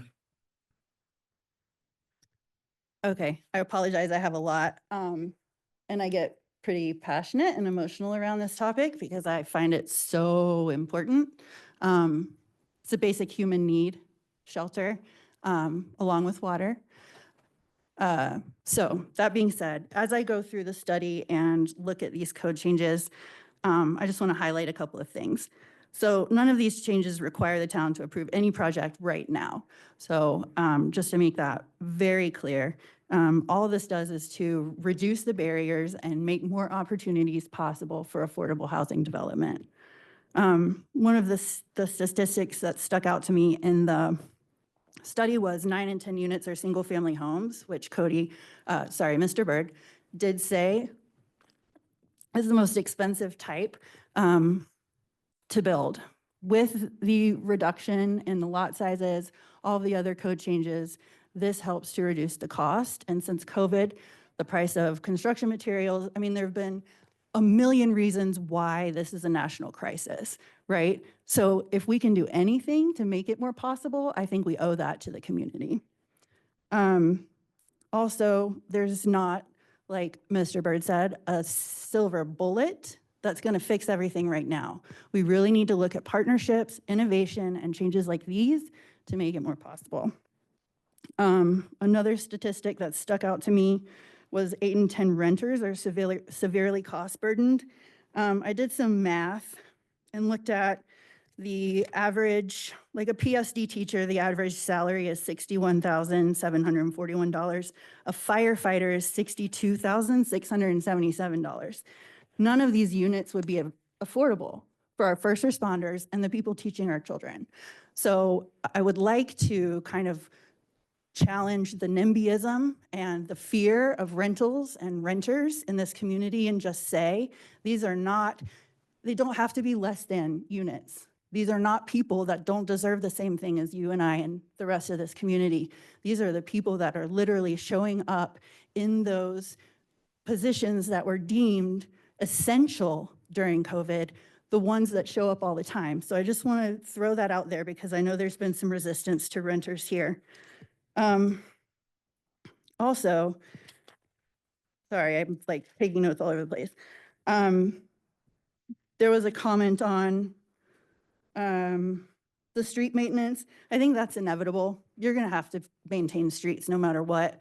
Adding an ADU or a couple of units is no less significant in that way than adding an addition or an additional bedroom for another child or an elderly parent that wants to come and live with you. So I don't think the wear and tear there is too much of a concern. I was one of the original signers of the petition, however many years ago that was. And I will tell you, I emailed the petitioner and asked to have my name removed after I was able to dig in and do more research on the subject. I felt that I was misled. And so already without question, or I was questioning the validity of that and what we're doing now. But even more so, based on my own personal experience, I absolutely question the validity of that petition. By removing the required footprint of our units, we are a community of young families, families that are just starting out without kids, and elderly folks. We don't have anything right now that is a starter home or is a home where people could, come and set their roots here and move up to something else. We don't have that. We don't have anywhere for just say, people on a fixed income or seniors to age in place. They don't exist here. We need those smaller units to make them more affordable for those demographics. I want to hit on my good points. We need 6,500 units to meet our growth projected right now. We're not going to get that in single family homes. We just aren't. It's impossible. It's not possible. The reason I've missed these meetings lately and been online is because I've been traveling the country, literally looking at the solutions that communities are coming up with. And everybody is having to think outside the box. And everybody is having to look at mixed-use communities, mixed-income communities, incentives, partnerships to make this possible. You cannot do it building single-family homes. It won't work. They won't be affordable. And we were reminded today that attainable is actually the best word for that, because affordable is over, under what, 30% of your income. And we currently have a poverty rate. So under 30% of the AMI is what is considered poverty rate federally. We currently have 0 units that are 7.4% of our community that's living in poverty can afford. That income level is like $33,000 a year. So think about the severely cost-burdened families that are spending more than 50% of their income annually on housing. That means they've got about $16,000 to work with for the entire year. That's groceries, health insurance, daycare so they can work. The benefits of affordable housing are amazing. Once a family, a child, a grown-up is in a home that is stable, they're more likely to go to college. Their relationships get better. They have a permanent address where they can invite friends over. Mental health increases, physical health increases, asthma rates among children decrease. I mean, I could go on and on and on for days, and I personally wouldn't mind, but you would. Sorry, I want to make sure. You can just stop me if you need to. Yeah, we'll do that. Okay. Trustee Wiegand. Or do you want to go right now? Trustee Teets. So I will say, when it comes to the affordable housing, attainable housing in general, I am not against the idea at all. I think this is fantastic. Where I start to ask for catch is when we look at that 6-unit dwelling down in the R4, specifically because I sat through those meetings, those public meetings, and they were very, very firm on what they were looking for. And residents spoke. I listened to hours of them sit in those meetings and specifically state that they are not looking for larger dwelling units in those areas. Any resident that disagrees with me, you're more than welcome to come and point it out at a meeting if I'm wrong. But everything that I got from that meeting, they were genuinely, a lot of those people that live in that community have been here before you and I were born. They have lived specifically in those areas because of the nature and feel and the fact that everything is not stacked like what you would see in higher density Fort Collins. We lose a bit of ourselves allowing that kind of infill in an area of town that creates that country feel that so many people moved here to Wellington to experience. I get that if it's an as needed, Board of Adjustments application, that's one thing. If you want to have additional units, but down in that specific area, we don't have a lot of residents that show up to our meetings unless they are extremely passionate about something. This was something a lot of residents were passionate about. Was that like 5 years ago? No. It would have been before I sat on this board. 2021 is when we put into So the comprehensive four plan. years ago. But the work of working with residents was years leading up to that point, and multiple engagement sessions. Okay. So Okay. there was a lot. It was a lot of interaction, a lot of requests, and that was, out of all of the catch and caveats, that was the thing that the residents down in the downtown area were most passionate about, was leaving that identity intact. Sure. So as far as everything else, yes, I'm concerned when I look at the associated costs on aging in infrastructure that you can easily find online related to just how expensive it is to maintain aging roads when you add high-density units, more frequent vehicle movement, accelerated pavement degradation, especially in older neighborhoods when you increase the density in an area. I mean, that's common sense. Anyone can Google it and find it. So that is a huge concern of mine. The last thing that's a major concern of mine is how do we protect residents from investors? I buy rental properties. I love renters. How do we guarantee that affordability when we can't guarantee who purchases those areas to secure affordable housing? So when you look at someone like an investor that goes in and buys a section of property, they say, hey, I can actually put up to 8 units on this piece of land. How do you protect that from them not buying it to build it to charge those high rates again? That's my question here. How do you protect that? How do you control the free market? And that's my issue is when you can't. You don't want to. No. So what happens is, in a lot of the study when I was reading through the housing needs assessment, the major complaint in the housing need assessment was the cost of utilities. It wasn't the fact that there wasn't a lot of rentals available. A lot of those comments, if you read them, is related to utility costs. That will go up per size of dwelling unit though. Right. So, and that was my wonder and ask is we can put all of this in process, but we can't tell someone what they can and can't do once they invest in that piece of property. Sure. So, I mean, heck, I hate to say it, but being a property investor, if I figured out that I could 3D print an 8-plex on a piece of property, and I'm going to get all kinds of extra incentives and discounts to do so, who are we really helping?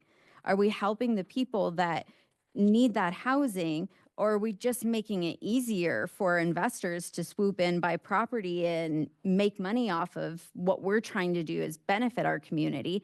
How do you protect that? That is my biggest thing, because we can write all of this and do all of this, and I'm not willing to limit free enterprise. I can't imagine many people are. So what are we really doing by all of this? That's my thing behind this. How do we protect affordability when someone else always has more money and will buy up these sections of land to develop them, specifically for investment properties? It's a potential. And then if we write in that you no longer have to live on the residence where you have these other dwellings, you just open free market for any big developer that wants to buy a bunch of land downtown and redevelop it for multiple rentals. Then we lose our character. So that's my biggest concern out of this is you can plan and plan and plan. I love the idea of senior housing. You know, it would be amazing to see all of our seniors that are coming to age in place. But are we really increasing the odds of them aging in place if we have no protections in place? I think the natural protections, and if you don't mind, No, go ahead. is more or less cost, right? Is it cost effective for an investor to come in, scrape a house, permit, build everything for that rental? I don't know. Is it still going to have to meet the character of the downtown? Yes, it's going to have to meet that character of how it appears. Based off of economics, I would say it's not going to be cost effective to do that on a large scale, if at all, at this current time or any time in the future with the cost of construction, permits, things of that nature. I think us making these small incremental changes are directly going to be a huge impact on allowing for an ADU for people to be able to age in place, where you could have your, mother-in-law suite or whatever you want to call it. They can come live with you. They can stay in town. One of our biggest issues in this community is the elderly. They have to move out. They can't afford it anymore. They're gone. That is not a vibrant community. That is a community that says, you're not worth it to me. This right here makes that a huge, huge, huge opportunity for us to be able to allow. It takes away the burdens from the homeowners, the property owners, of having too much government overreach and telling them it needs to be this, this, this, and this. We're limiting that. We're allowing this to become an actual thing that they can do. This is also going to help maybe those younger families. You have children, maybe they're brand new, married, right, just starting their family. They can't afford a home. They can come stay in the ADU until they can move up and out, right? This is all about making sure this community can grow in place, not just age, but grow family size from one unit to another. It opens things up for developers to be able to do the same thing with their developments, right? This community as a whole, we have more or less median homes, and then we have wealthy homes outside of town. There's really no in between. And our median homes are more or less the expensive homes anymore. And then when we look at the modern demographics of our society as a whole, the younger couples, people under the age of 30, they're looking at places they can rent. They're not really interested in home ownership. They don't want the responsibility of landscaping, things of that nature. They want freedom. And then we see that with our elderly couples or individuals as well. You know, they don't want to keep up with a yard. Those are the things that are beyond their reach at this point. So they're just looking for something easy. This allows us to fulfill so many needs that the possibilities of somebody coming in and scraping a lot and putting a dwelling unit on it does not outweigh the positives, in my opinion. Trustee Wiegand. Okay, quick question. On the ADUs and the home, I believe I heard earlier that the owner does not have to live in the main home, but they have to live in the ADU. Is that correct? I believe That they is do not, they do not need to reside with, on the property. On the property is itself? what I believe is the correct. Is that, I took that as a question for staff to help answer. Yes, Is that yeah, fair? please. Okay. So the current code for ADUs states that the owner has to occupy the principal residence. right? We're recommending to alleviate that a little bit to allow other scenarios where the owner may choose to live in the accessory dwelling unit and rent the principal unit. Right. So we tried, our proposal was to allow that flexibility. That's what I thought I So heard. for point of clarity, I guess, Yeah. they would have to reside on the property. They just do not have to be in the primary residence, or do they have to reside on the property at all? So the proposal that staff put into this set of code changes was to remove the owner occupancy restriction. Okay. When we were looking at, and we did talk about this internally, that there's a couple different ways to go about it. What we felt and recommended was that the current code is the most restrictive way to view it. Mhm. And our goal was to look at what would make those units where they're more affordable, more accessible to residents. And we took it to the other side, whereas we don't need to restrict it at all. That would allow either unit to become that more affordable unit, to let the owner have the choice, which one makes sense for them. And if the ultimate decision is, gosh, I own both and I would like to rent both, those units are still more affordable than what's otherwise available in the marketplace. So from a housing affordability or housing attainability standpoint, our recommendation was to remove those restrictions. If that's a policy consideration the board would like to discuss, we're happy to help. Yeah. help Yeah, with I'd that like to conversation. discuss that because that'd take that off the table completely. Okay. Right. Yeah, could we discuss that real quick? Yes. So pretty much we're saying if someone has a single family house and they have an ADU, that person is not allowed to rent their property. No, they can rent. I mean, Sorry. if you're saying that, They wouldn't be allowed to rent well, no, both wait, units. let me calm, okay. So if someone has a property and they want to rent it, but they happen to have an ADU, if you're saying that they are required to live on their property in one or the other, they would not be able to rent their whole property. And I'm not gonna go to someone and say, oh, since you built an ADU, I'm sorry, you're not allowed to rent your property anymore. You can't do that. You can't require residency on some property. There's so many people who rent. You can't require that the owner resides on that lot with you if one of those is an ADU. So I just want to put this out right now. That's not on the table. We can't tell someone they can or cannot rent their property. I just want to nail that one down and say that's done. We don't need to talk about that anymore. We can't tell someone they can't rent their property in entirety. They can. Okay. Yeah. I just wanted to get that clarified there. You know, biggest thing, okay, so they could come in, they could scrape the lot. They do it in Fort Collins all the time, so it does happen. So it Sure. is a possibility. It is. Okay? I do like a lot of the changes in this because again, it's going to make it a lot easier for construction to happen.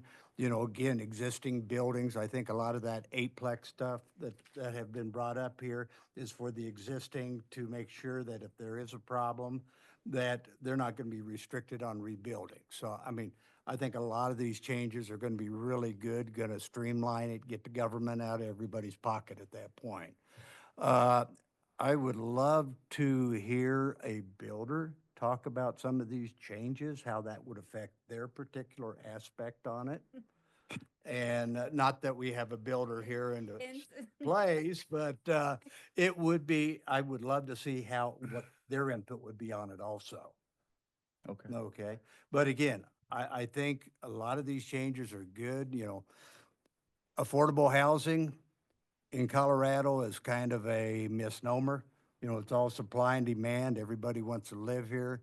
It's almost impossible for the young kids too. I had two of my sons move back to Illinois because they could not afford to live here. And so, you know, I've seen it directly like that. So, you know, it would be nice. Yeah.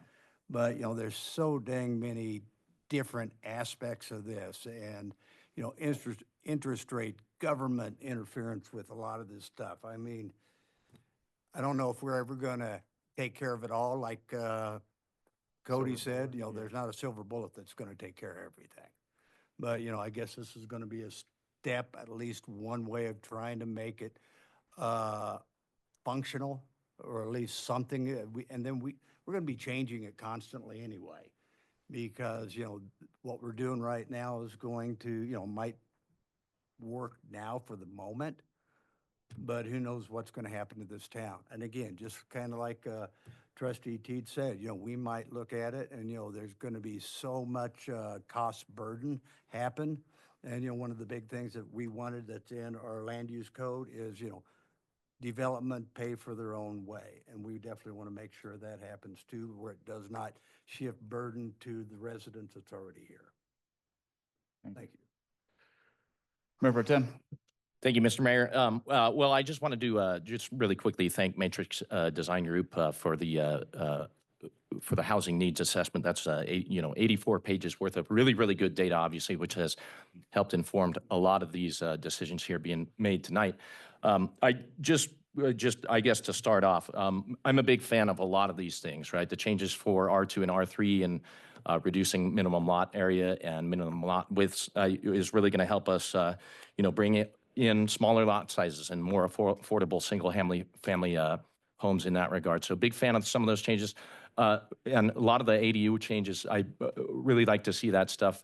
I know we don't have a motion on the table at this point, but I suppose what I would propose probably an amendment to R4 at a minimum, which would be, and the reason why I asked the question earlier, right, whether there were more than, like I said, I only know of the one building that's got more than 4 dwelling units in the building, but I suppose I would propose that we change the number from 8 and keep it at 6, and do include multifamily dwelling as a permitted use in R4, obviously to avoid those any type of legal issues in the event that something occurred on a property. I would not want to see a landowner not be able to rebuild because their multifamily dwelling was not a permitted use, which has been there for years. So I do want to see that happen, but again, I would probably propose we take that from 8 and leave it at the 6.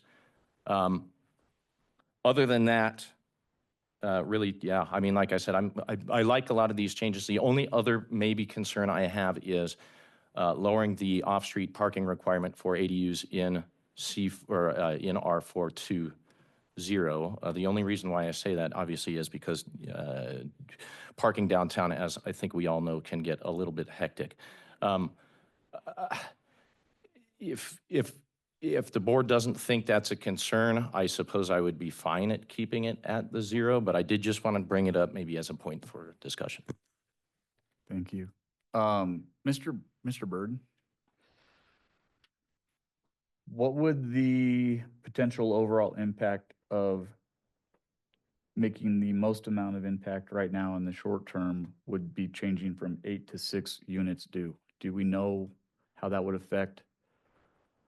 Referring to Mayor Pro Tem's Yeah. comment for the R4, I was taking some notes, but what I understood was to leave the multifamily dwellings as an allowed use in R4, but change the limitation to 6 dwelling units maximum per building. Yeah, that's correct. I mean, again, if we don't have any units that are over 6 per building downtown, obviously, in order to retain the character of downtown and avoid, obviously, there's been a lot of resident concern about, having larger apartment-style buildings and that sort of thing. I just feel, in my opinion, that it would be a good compromise to have that at 6, but also do include the multifamily as dwelling as an permitted use. Thanks for that clarification. And to the mayor's question, what would be the impact? Without being able to quantify anything like that, I would propose that 6 is better than 0 in terms of allowing that flexibility, allowing that different product type. So if that's a consideration that is meaningful to the board to protect the downtown neighborhoods, to address the resident sentiment that we've heard in the past, I think that's an easy change to make procedurally, and I think it would still have a net positive impact overall. Okay, thank you. Trustee Daly. Thank you. The findings that we are here to discuss are the 4 that were outlined. The amendment is not likely to result in significant adverse impacts. The amendment is necessary for the protection of health, safety, welfare, and morals of the community. The amendment is consistent with the comprehensive plan, and the amendment is consistent with any other prior approvals and official plans. So first of all, I want to say that all the amendments brought before us absolutely meet all the requirements and needs of these findings. I'm going to go through them by goal, but absolutely overall, in general, the welfare of our community is at stake. Affordability of our homes is a major, major issue in our community and beyond. So our welfare of our town depends on us making our town livable and affordable. So that is absolutely acknowledged, and many people up here are very passionate about it. I am as well. I'm going to stay on a different track though, because we feel it though, and I love you for it. So I want to go through these, and before I get into things, I really appreciate both Matrix, our internal professionals on our planning team, as well as DOLA for funding this and the grant to provide this study. So I do want to put a big thank you out there. What an amazing investment in our town that serves all of our community. I really appreciate how comprehensive the code changes are being recommended, because I think that we're a little short-sighted when we're looking at these changes from our perspective, perhaps, and we aren't looking at it from a full picture. I see a lot of fear, a lot of concern, primarily for downtown. That's where the heart of our town is. So I live downtown. I live on one of these tiny small lots. So I want to speak from that perspective, that a lot of the issues I've heard are not grounded. And this is why. Why it's so important that it's very comprehensive. When we're talking about 8 units in a building, that 8 units is not even feasible in any of the properties that you're scared 8 units would go onto, okay? I'm going to say why. Because there are parking requirements. There are setbacks. There are height restrictions. So the height restrictions in R4 downtown residential are shorter than the rest of the town, because in the comprehensive plan, the outcomes were, A, we need to make our town more diverse in housing options. B, we want downtown to look like downtown. So therefore, I don't want a 3-story building. I want at maximum a 2-story building with an attic window, as shown in the pictures that are in our comprehensive plan and in the land use code. So if you're trying to figure out how you can fit 8 units on a property that is 60 feet by 80 feet, but can't be taller than 28 feet, but also has to have parking off the road, it is not possible to fit these giant, scary buildings that you guys are talking about on any of these properties. So this fear that we have that we're ruining downtown and we're putting all these giant buildings is not possible per the code that's being presented. Okay? There might be a few properties, I'm not familiar with 100% of them, that is a giant property downtown. That's not what they mostly are. So that, let's say there is an acre property that could do a building that could accommodate 8. Sure, that's fine. The setbacks would be met. The roof line to match the design of downtown is in our design requirements. The height would be there. The design has to look like downtown. So I'm just really worried that we're not using our math to understand really what this looks like, okay? So I just want to explain that. 8 units cannot go on my lot. It's not possible. But what I'm saying is if there were 2, I still couldn't do it under our current code. I actually did do the math completely, converted my feet to acres and had 2 dwelling units on the sides of my property, which is 60 by 80, and it would be 16 dwelling units per acre, per net, right? So it'd be 16 for my property only to have 2. So more than 1 would not be allowed otherwise, right? So I need us to consider that our scale of what we're thinking is wrong. This vision of this, I was asked to sign that petition, and I was shown a picture of a 5-story building in my downtown. Do you want this across the street from your house? Well, absolutely not. Thank goodness we did a comprehensive plan and we wrote the design guidelines to prohibit that. So that fear mongering is not what we're dealing with right here. We're talking about infill. Infill means empty, vacant lots, putting something there that's not there yet, right? So we're not talking about scraping anything in a general sense. I mean, people can do whatever they want with their property, but whatever they rebuild has to be within the nature of our downtown. None of these changes that we talked about have risked that, not one of them. But if someone does have an acre property in the downtown district, I can't think of where that possibly is, and they wanted to do a building with 8 units in it, I say they should do that and house as many people as affordably as possible within that very cute building that will match downtown. So I just need to pull everybody in here because everybody's very scared and people have this concept in their head that we're gonna change downtown into Denver. And that's not possible with the rules and the code that we're looking at. So we need to look at all of it together. That's why I don't want to reduce any parking requirements, because that parking requirement is actually what makes the nature of a downtown, that it's not building, building, building, building, building. They have to have space for parking. They have to. The setbacks that are in here are good. You know, the minimum, the fact that every downtown development, any new build downtown has to have a porch. That is what the comprehensive plan resulted in. So regardless of what this building is, that can't be very tall. It has to have a porch, and that is beautiful, and that is downtown. So those are all still within here, plus the additional capability to have affordability, but none of our design is at risk. None of the living and feeling of downtown is at risk. They are all still protected by this. Nothing I'm reading or any possibility of that is going to violate any of the intentions of the comprehensive plan, because it's just not possible by math. It's just not mathematically possible. So, and then so I just want to get that out of the way because I see so much fear up here of like, what are we doing to our downtown? I'm sorry, point of order, but please accusing anything of being fear here. It's inappropriate to accuse other people of having fear of something. So that's a respect issue. Okay. All right, moving along, I'm going to go to our other items just really quickly to talk about those findings associated with those items. So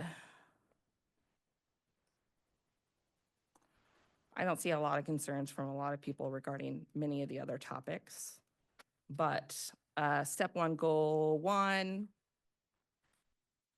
increasing maximum net density, that makes sense to accommodate the needs that we have, and I don't think that will have any adverse reaction whatsoever. smaller lot widths, and therefore all the other associated capacity associated with that. And building sizes, absolutely agree with that. I think that, again, increases accessibility and attainability for our housing.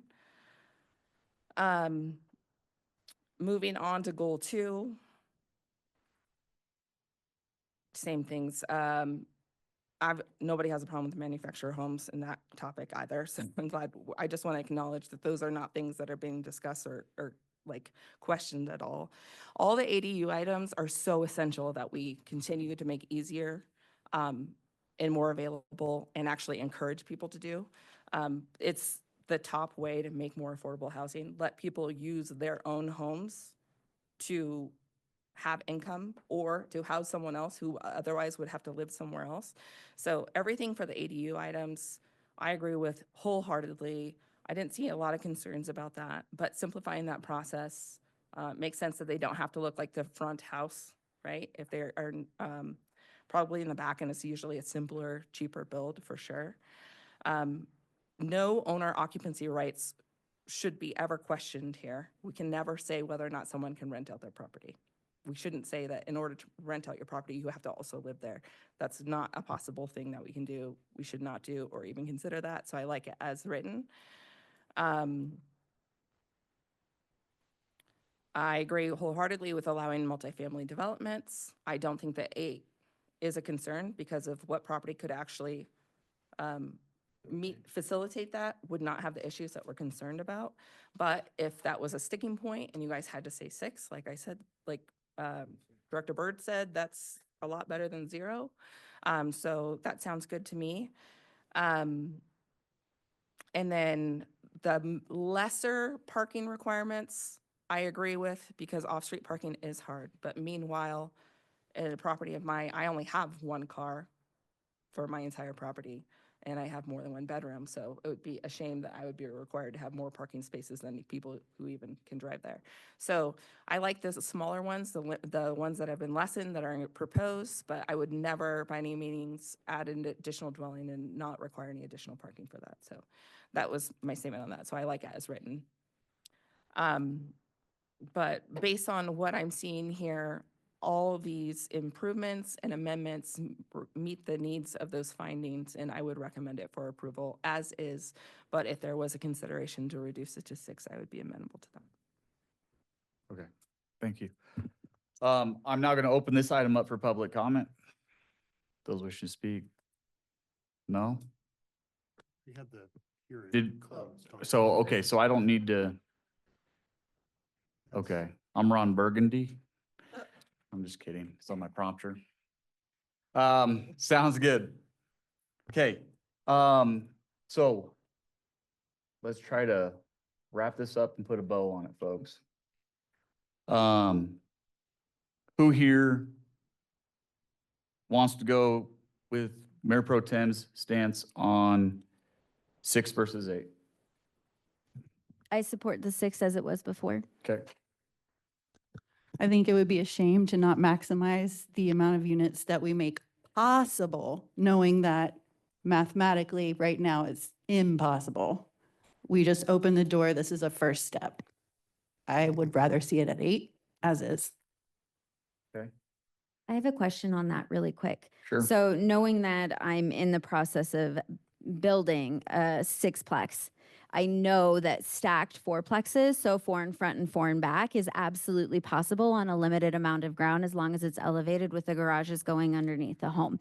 So it's actually very possible that you could end up with that in classification, 2 stories, your garage is underneath and your home is above it. So it's very possible that you can end up with a 2-bedroom, 1 bath with the garage underneath and have them stacked back to back, producing 8 homes. So, and that is on a minimal amount of acreage.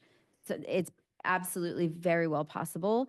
So that is just what to note. And there is a large amount of properties, if you look at it, that actually have double lots in our downtown area. They have large lots in our downtown area. I get jealous sometimes because people do pretty intricate, your yard's amazing. So you have a big yard. think of what could go on that. So it is absolutely possible and very feasible to throw at least 8 units on multiple properties in downtown Wellington.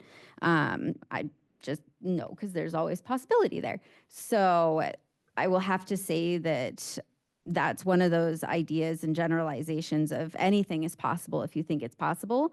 And developers are very creative at being that possible in that. I would like to see, and considering, I don't know, did we get any feedback from businesses in downtown related to parking, removing those requirements of parking? When you look at businesses are already strapped. You drive downtown and you don't stop to eat if all the parking spots are full.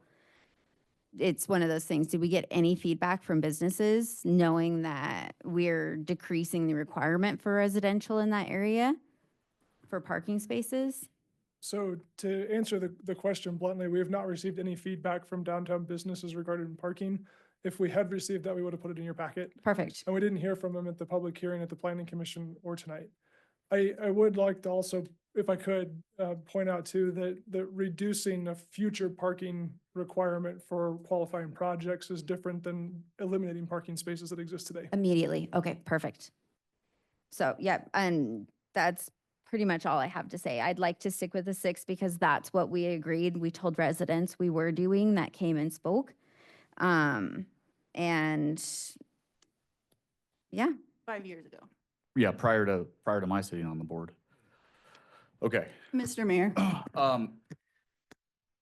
Yes, Trustee. I had another point or a couple of points that I just wanted to touch on real quick after listening to everything. I think that I live right downtown and I've never seen no parking spots Yeah. on a busy Friday or Saturday night. It just doesn't happen. You can always walk like a block or a few feet, find one, drive around a little bit. There's always parking. That being said, I think the real question here about the 6 to 8 is it possible? Is it going to happen immediately? And someone mentioned the experts in the room, hearing from an actual developer. I have sensed some movement in the audience and they're here. If we do want to ask them that question, I think it's very valid to just ask that one question. You know, is it possible on, you know, with what we're talking about? But we don't have to do that. And I would just say that, like Trustee Well, Wiegand how said, about this? I'm going to invite up Mr. Roberson right now, okay. And I'll And just say this. get his input on that. You said this is a first step. We have to start somewhere. We have to. This is the low hanging fruit, what we can accomplish in 0 to 2 years. Let's start somewhere. Well, yes. Thank Mr. Roberson? Hi, my name's Darren Roberson with Sage Homes. Obviously, I didn't plan on being up here, but I think you guys should go for the maximum. And I think also 5 years ago when that study was done, things have changed in the last 5 years. I mean, the building cost is gone up. You got to have affordability, attainability. I think you guys are going to love our next site that's going to come through because we're going to try to do some high density and some 1-bedroom and 2-bedroom multifamily, which also reduces the amount of water and the amount of sewer, which makes it even more attainable, hopefully with development agreements. But I don't see how on 1 lot or 2 lots, anyone's going to come in and put 8 units, even if it's a garage underneath the house. I looked at Sherman. I don't think it's doable. And by the time you have an affordable, and honestly, when you can go attain lots at a certain price, that's a lot less expensive than possibly scraping. So I don't see the town changing that much, but where there's an opportunity, I think you get the biggest bang for the buck because you want affordability. So, and I'm not a scraper or developer like that, but Yeah. So any questions? But they do exist, correct? Scraper developers? Well, yeah. I Sure. don't see it coming to Wellington. Not yet. So, but this is But trying they're still gonna have to be- come in front of the board and the trustees for plot plans and planning, right? Not if it's already like laid out in something like this. They're still gonna have to go in front. It would come before the board because it would require parking requirements, Yep. possibly a parking Any lot. commission? Yeah. planning commission, it would have to come before boards. So then we would Something be of that telling size. people what they could and couldn't do with their properties. We can I don't know. coulda, It woulda depends all on- day long, like, why? are Woulda, you coulda, so shoulda, afraid? I right? don't See what the n- problem There's no is. fear here. It's a respect thing for residents that came and spoke. But Of if I'm who a I'm resident, friends with. if I'm a resident and you have multiple residents that want to sell their house and make some money, go for it. But they still got to be able to attain those properties at market value. Yeah. And I just don't see it, I don't see it happening. Yeah. So right now, I mean, 6 units. You don't see anybody building anything more than that?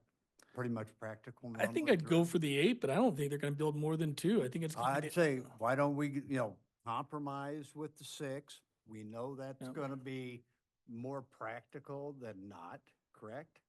I think you're going to in the get long run.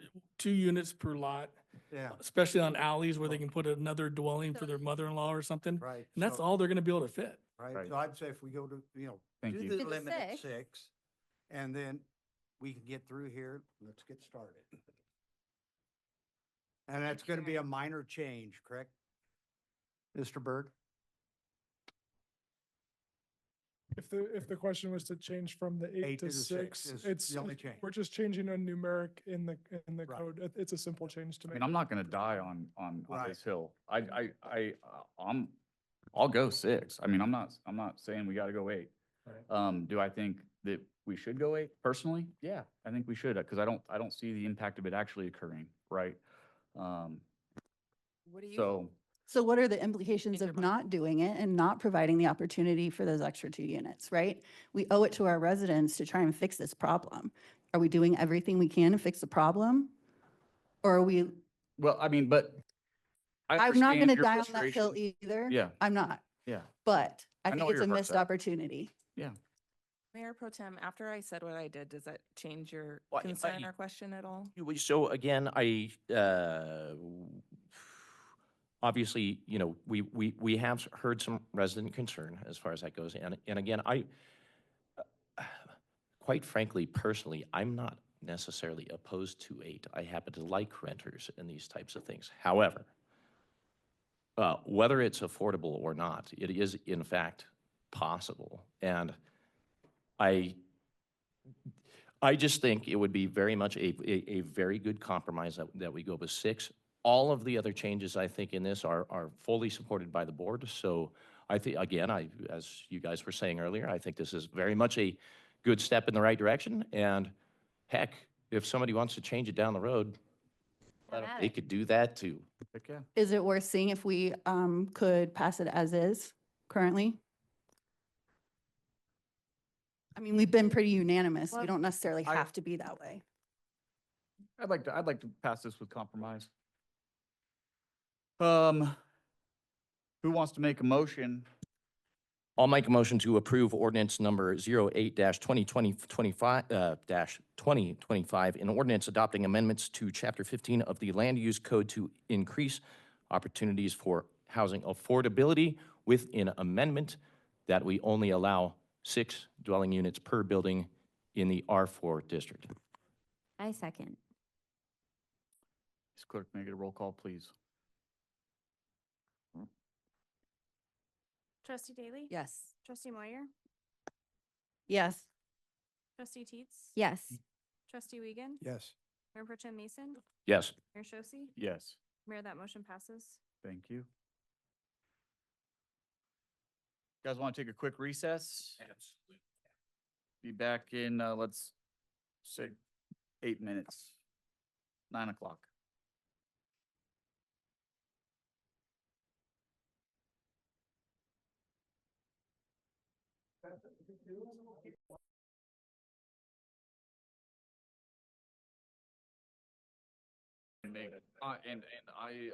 I'm gonna hold this meeting to 3 minutes per trustee. The rest of the time, try to knock this out. If we hit 10 Amen. o'clock, I will need somebody to ask for an extension. Okay. Let's try to get done before then. All right, we are back from the recess. Are we good and live, Ms. Clerk? Yes, Mayor Shosse, we are. Okay, perfect. Can you please read the title for item E1? Or E4, sorry. We're not starting over.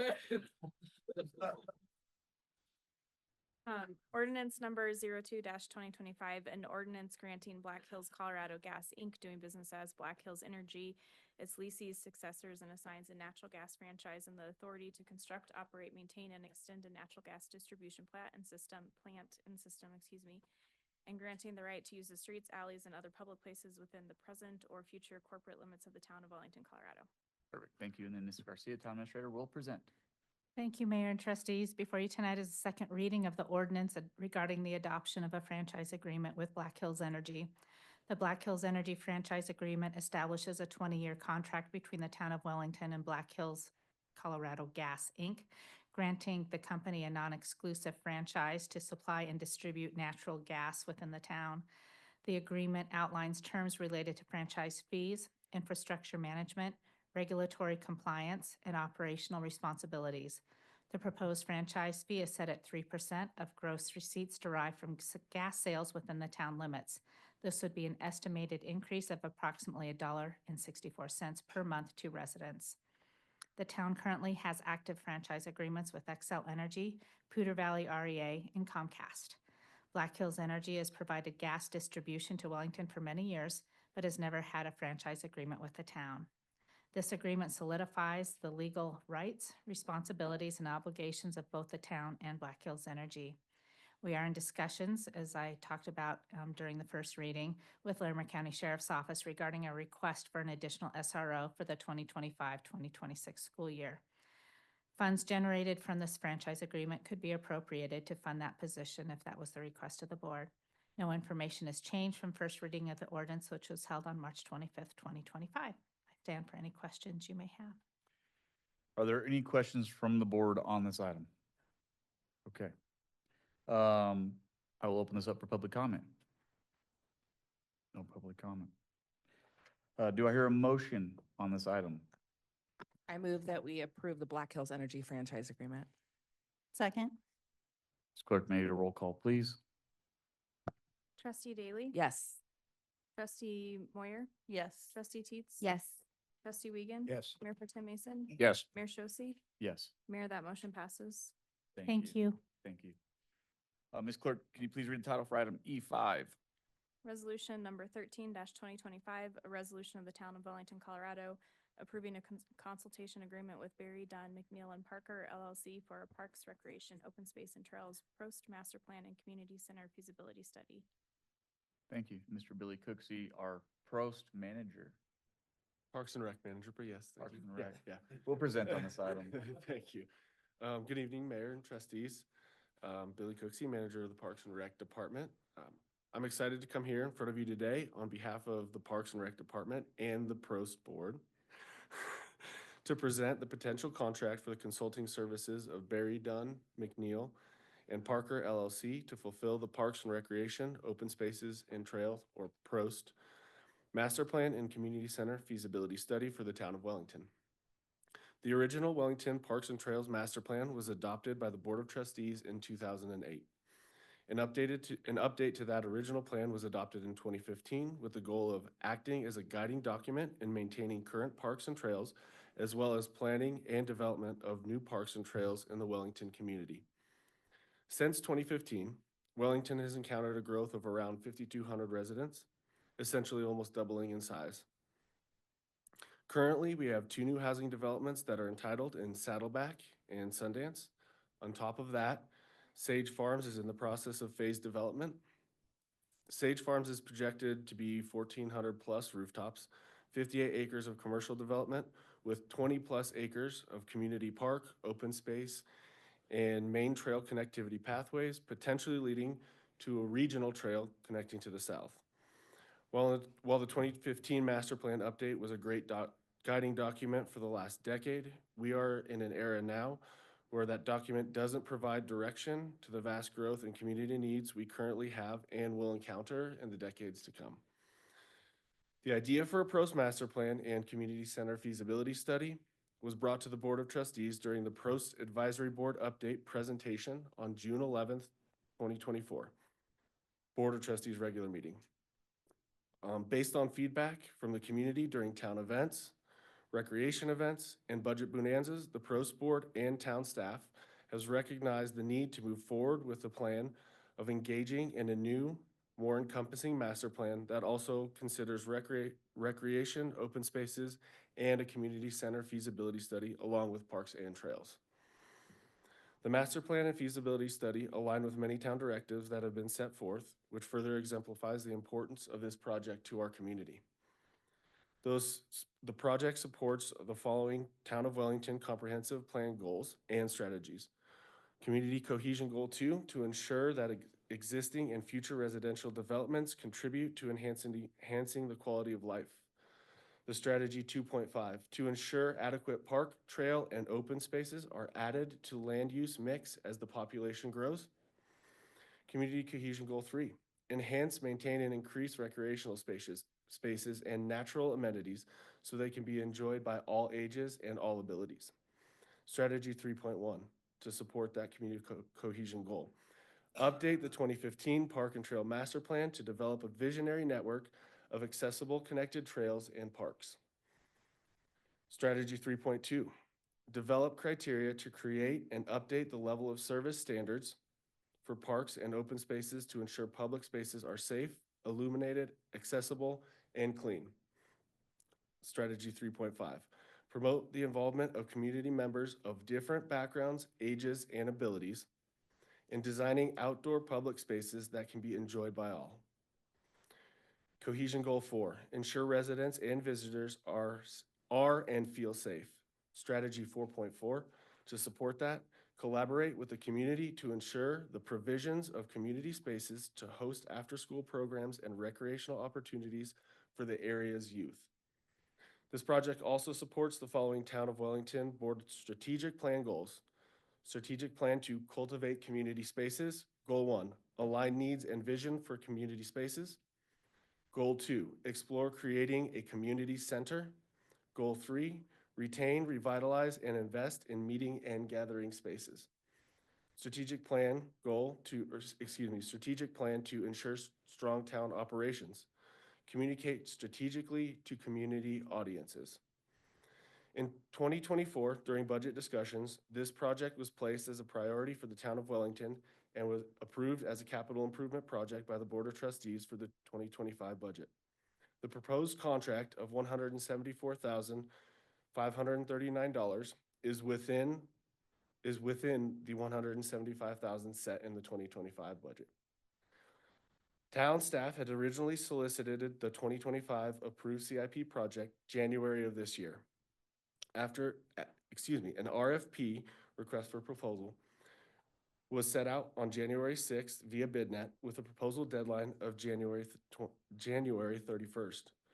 The RFP can be found on page 259 to 265 of the board packet if you'd like to review that.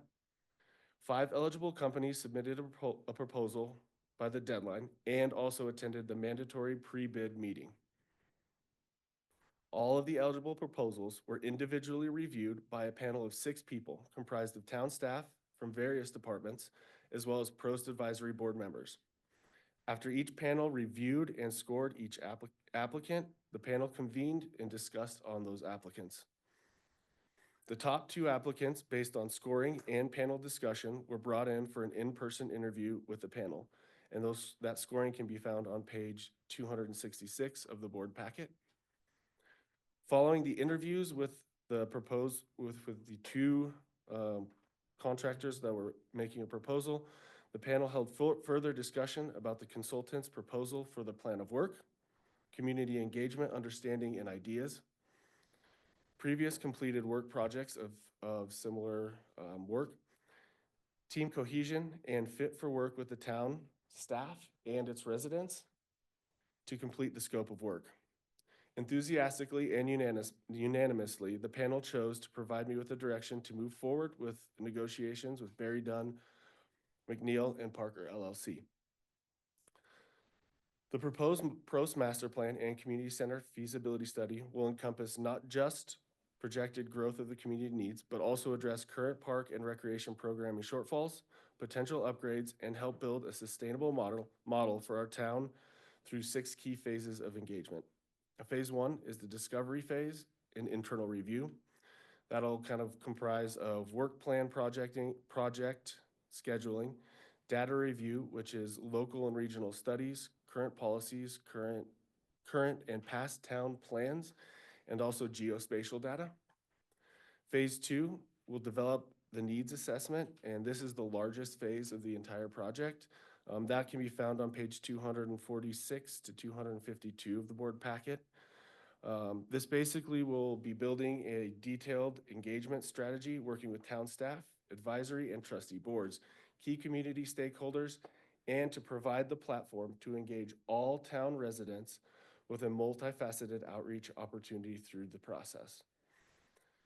We will also engage in stakeholder meetings, public input sessions, and internal leadership, staff, and engagement activities to develop statistically valid community survey, as well as follow up with engagement survey and feedback. This phase also encapsulates the community center feasibility analysis, and that's on page 251 to 252 of the board packet. The community center feasibility analysis will study conditions of existing shared facilities that we currently have and develop facility standards moving forward. This will be accomplished through community engagement to develop programming needs and capital cost analysis of a proposed community center. We will also include location analysis and conceptualizations of the proposed community center, both 2 and 3D images, for the town and residents to understand what exactly the input would go into and how the community center would be laid out. Phase 3 is preparing and developing a program master plan. Basically, this is just detailing inventory and analysis of the programs and amenities that we currently already have and would be proposed by the PROS plan.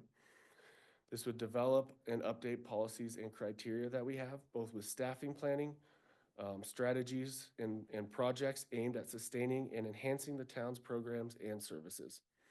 We would also use this to analyze fee and develop a PROS model of detailed actions based on priorities and needs for the community. And I want to note that throughout all of this, there's one theme, and it is community engagement. Both town staff, as well as PROS, as well as the potential contractor, are very engaged in making sure that the town is the driving force for this plan. Phase 4 is the visioning. That is internal staff and PROS board, potentially board of trustees, needs and focusing on needs and land acquisition, park and trail green space development, and recreation facilities, improving and looking to the future. Also looking at level of service to operations and maintenance for parks, trails, recreation, open spaces, and discussing future funding for the projects that are proposed. The goal of this is develop a clear plan for the future and identify possible providers and partnerships to achieve all of the goals in the plan. Phase 5 is basically just the master plan implementation and action plan development. This would include a 5 to 10 year CIP outlay through addressing capital priorities, potential acquisitions, programmatic and maintenance needs addressed in the PROS master plan. It would also assess current park impact fees and the methodology surrounding them for potential changes in the future, as well as creating what will then be the PROS master plan itself. Final phase is just implementation. The biggest thing that I want to note about implementation is one of the reasons that Barry Dunn was very highly regarded after we brought them in and sat with their team is they ticked all the boxes for what we wanted from the RFP, what we're looking for, and all the outcomes and their scope of work. But their willingness to listen and talk through the process and gauge interest from us and how they could adapt to the town of Wellington specifically, not just for the project, but after the project as well, and continue to desire to follow up with the community and the staff. That was very impressive and one of the driving forces for us moving forward or wanting to move forward with them. The proposed contract, which is the typical town of Wellington form consulting contract with specifics edited for this project, you can find on page 238 to 243 of the packet. Town of Wellington attorney Dan Sapienza and contracting attorney from Barry Dunn have both reviewed and approved the contract, which was digitally signed by the COO of Barry Dunn.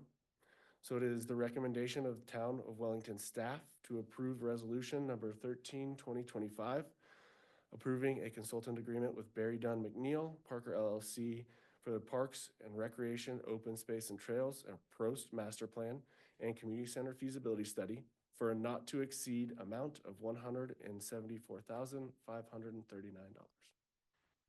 I will stand for any questions. Thank you, sir. Trustee Teets.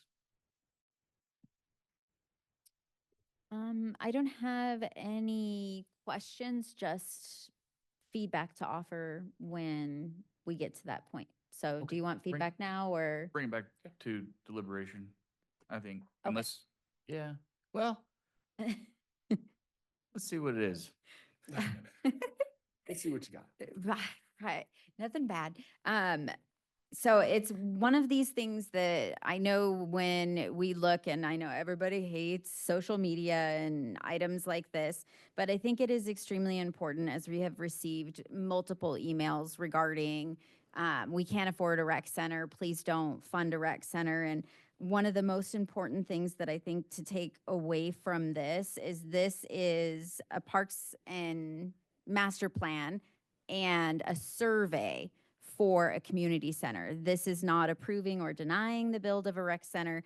This is literally telling us if it is feasible and what those costs would be and how many 5 to 10 years we're looking at when it comes to actual build out.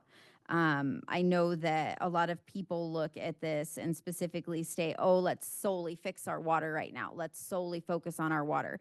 And I think one of the important things to take away, and Megan is welcome to correct me if I am wrong, but one thing people need to realize is the funding that comes from this, we are limited on what we can do in the water fund. We are only able to transition 10% of the revenue from our water fund from our general fund. That amount is maximized and cannot see anymore. So deciding and looking at these kind of items, it has no effect on the financial stability or instability of our water fund. So I just want to make sure that Parks and Rec isn't getting any ill words coming at them saying, you know, you should be worried about our water, worried about this. This is solely independent of where that water fund comes from. So that's my only discussion point is I think it was super important if there is people watching that is understood that this isn't to build a recreation center. Perfect. Thank you. Trustee Moore, anything? I guess I do have a question now. I'm a little confused because I haven't seen multiple emails about the rec center. So am I missing something or was that before my time? I have seen a lot of community feedback in the interest of exploring one and particularly during campaign time. So I guess that's my only question. I'm really excited to see this happening. This is the year of master plans and studies and assessments that are going to set us up for the future. So thank you. And I look forward to seeing what comes of it. It only makes sense to do the two at the same time. They work hand in hand. And I think this builds a really bright and fun and playful future for our community. So thank you. Thank you. Trustee Wiegand. First off, the dog park over on the other side's doing good. I mean, they're doing a great job there. Thank you. I am glad to see this happening. We do need a master plan. We are a growing town. And I have been to New Braunfeld. That place is awesome. Yeah. So if they do anything here like they did down there, we will be blown away. Yeah. Have you been there? No, I haven't, but I mean, yeah. it's phenomenal. I mean, that's a tourist spot down there. I mean, people go out of their ways just to see the rec areas down there. So these guys are good. Yeah, just to note, they are a national company, but the project lead is from the Front Range. Actually, both of the main points of contact for this project are in the Front Range. One of them is just down I-25, only about 15 minutes. So they are very local, as well as having national ability to pull research and data. Right. But again, we're getting to be a big town, and I'm glad to see that we're really planning on it. You know, and we need some outside sources, I think, really to give us a good vision. Thank you. Yeah, thank you. Thank you, sir. Trustee Daly. 100% of every community survey, town hall, anything is begging for improvements and amenities for Wellington, and those all can be resolved and acknowledged by this master plan, whether it's a library space, community meeting spaces, parks, trails, all of the above.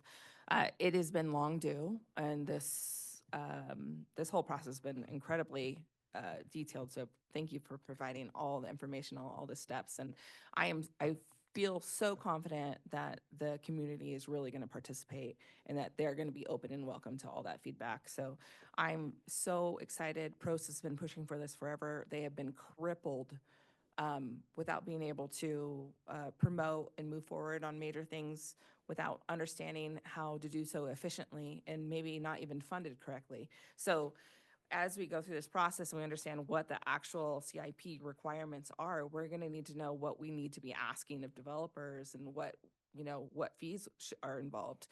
It's going to put everything on point. It's going to get us to be where we're needing to be, or at least a plan to get there. And our town has been begging for amenities, and we need places to be together.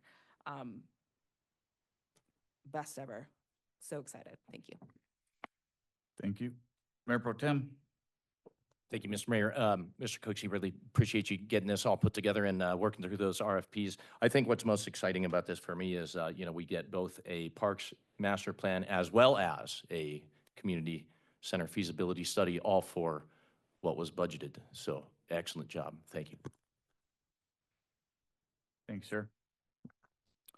I don't have any questions. I mean, I'm all for it, because failing to plan is planning to fail. And this town has spoken. We're not going to get a rec center tomorrow, but we need to start planning for it. We need to be prepared for it.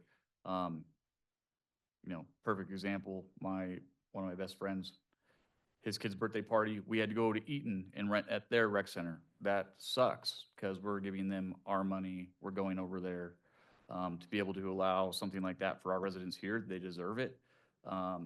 We don't have those amenities. So having the feasibility study is the first step in letting us do that. And then replacing, a decade-old master plan with something that makes sense for today, our community as it is, the growth that's happened around us, to be able to interconnect trails, potentially get a part of, a broader trail system with the Pure Trail system, whatever the case may be there, I think is huge. So all for it. That's all I got there. I will now open up for public comment. Members of the public wishing to speak, we'll give them 3 minutes. State your name for the record. No pressure. A lot of weight on my shoulders. Okay. Does the board wish to deliberate any further on this item? No. Do I hear a motion on this item? I move I to approve. Forwarded emails. Oh, I didn't realize she did not get them. I move to approve resolution number 13, 2025, a resolution of the town of Wellington, Colorado, approving a consultant agreement with Barry Dunn, McNeil, and Parker LLC for a Parks, Recreation, Open Space, and Trails PROST Master Plan and Community Center feasibility study for a not-to-exceed amount of $174,539. Second. Clerk, may I get a roll call, please? Trustee Daly? Yes. Trustee Moyer? Yep. Trustee Teets? Yes. Trustee Wiegand? Yes. Lieutenant Mason? Yes. Mayor Shosse? Yes. Mayor, that motion passes. Thank you. Okay, Ms. Clerk, can you please read the title for item E6? Resolution number 12-2025, a resolution of the Board of Trustees of the Town of Wellington, Colorado, approving a contract with Cities Digital, Inc. for a software and services purchase agreement related to Laserfish software. Thank you. And then Ms. Hill, the town clerk, will present on this item. Thank you, Mayor Shosse. As a town's records custodian, the town's clerk's office is requesting approval for the purchase of a records management software system to digitally store and archive the town's official records. After evaluating several options, staff does recommend entering into a contract with Cities Digital, Inc. or CDI to implement Laserfish software. CDI would act as the installer and trainer, as well as provide customer support, and the software itself would be cloud-based. Laserfish is widely used, not only by municipalities of all sizes in Colorado, but nationwide. Other entities that use the software are healthcare systems, tech corporations, higher education institutions, and financial entities, just to name a few. Having our official town records secure in a cloud-based software would ensure that we're able to access them at will, as well as provide a level of protection that we do not have right now. They would be more protected against fires, floods, servers crashing, etc. The system also provides a backup for restoring the data in case of a disaster, in case we needed a disaster recovery purpose. Staff would note that Laserfish is a Department of Defense certified. So not only does this meet the requirements for our retention of documents that we're obligated to withhold or obligated to hold, it also shows that the software is secure and trustworthy. The system offers various modules, including the records management module, document routing, workflows, licensing portals, and public portals. It's getting very late for me. While staff sees the potential for future expansion to include some of these modules, for the sake of simplicity and to manage initial workload, we would recommend only starting with the records management module. This would enable staff to centralize and streamline our records process, research, and our daily operations. Staff did request 3 bids, with one entity providing no response to our inquiries, another providing a cost that was outside of what our 2025 budget would allow, and then the quote from CDI. There are funds in the town clerk's professional services budget for this, and Human Resources has graciously agreed to supplement the remaining balance with the IT software and licensing support account. The town attorney reviewed the contract as well, and staff is recommending that the board adopt the resolution approving the contract for Laserfish and allowing the town administrator to sign the contract. And I'm happy to answer any questions. Thank you. Trustee Teets. I do not like this contract. I'll just come out and say it there. I've had conversations with Mr. Sapienza today, trying to figure out some of it. The conclusion I came to is I get it. It's a take it or leave it item. The only thing that I would ask is this contract, there is no max cap price. So it's set to auto renew annually. So when we go back to renew next year, they could increase it by 50%, the cost. And my question comes as what happens to that data if we decide that we're not taking their 50% increase offer? What happens to the data that has been gathered and stored there? Does it still remain our property? We retrieve it? How does that work? Yeah, thank you, Trustee Teets. The data, regardless of where it's stored, still belongs to the town. So I'm able to download and recapture all of that data at any time without notice to Laserfish. If we chose not to renew, I would make sure we had all of that data before we did not renew. Got it. So, and I know it says that this contract can be, it's auto renewed right now, is what I was reading. So do you have to request that it's not renewed? Do we have a tentative plan on when they would be sending us a bid to how much it would cost for the continuing next year? I might lean into our town attorney a little bit for contract wording. My experience with Laserfish is that when I am planning my next year's budget, I will reach out to our representative to see if there are any increases in that renewal and if we would like to add any modules onto our system or licenses and what that increase would be. And I would plan for that in my budget for that coming year, and then I would renew. So if they increase their cost by 50%, that's either a plan that I would have to budget in or seek other alternatives. Is there an option to request a cap? 1 minute. Do you know? Not to my knowledge. Not really, the contract like this. It says it will renew unless we terminate it. for Like a cause of software otherwise. licensing We agreement. can cancel it after a year if we so desire. Okay, awesome. Thank you. No more questions. Thank you. Trustee Moore, anything? Just to point out that since we did budget for records management, it shows that it's a priority for the board. We approved that for 2025. the fact that it's paid for. We found the funds to do it. We want to grow responsibly. We've had instances where we've had to dig through how many like boxes and different storage locations for files. This makes so much sense to me. I'm totally on board. Efficiencies matter. Trustee Wiegand. Just what you said, efficiency matters, and I think the accessibility and everything else is going to be so much more.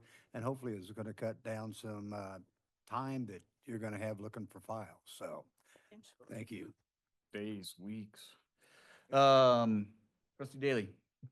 Thank you for welcoming us into the future. I appreciate that. Absolutely nothing can happen going forward without access to data and utilizing that data. So there's no reason to have documents if we don't have access to them in the way that we should.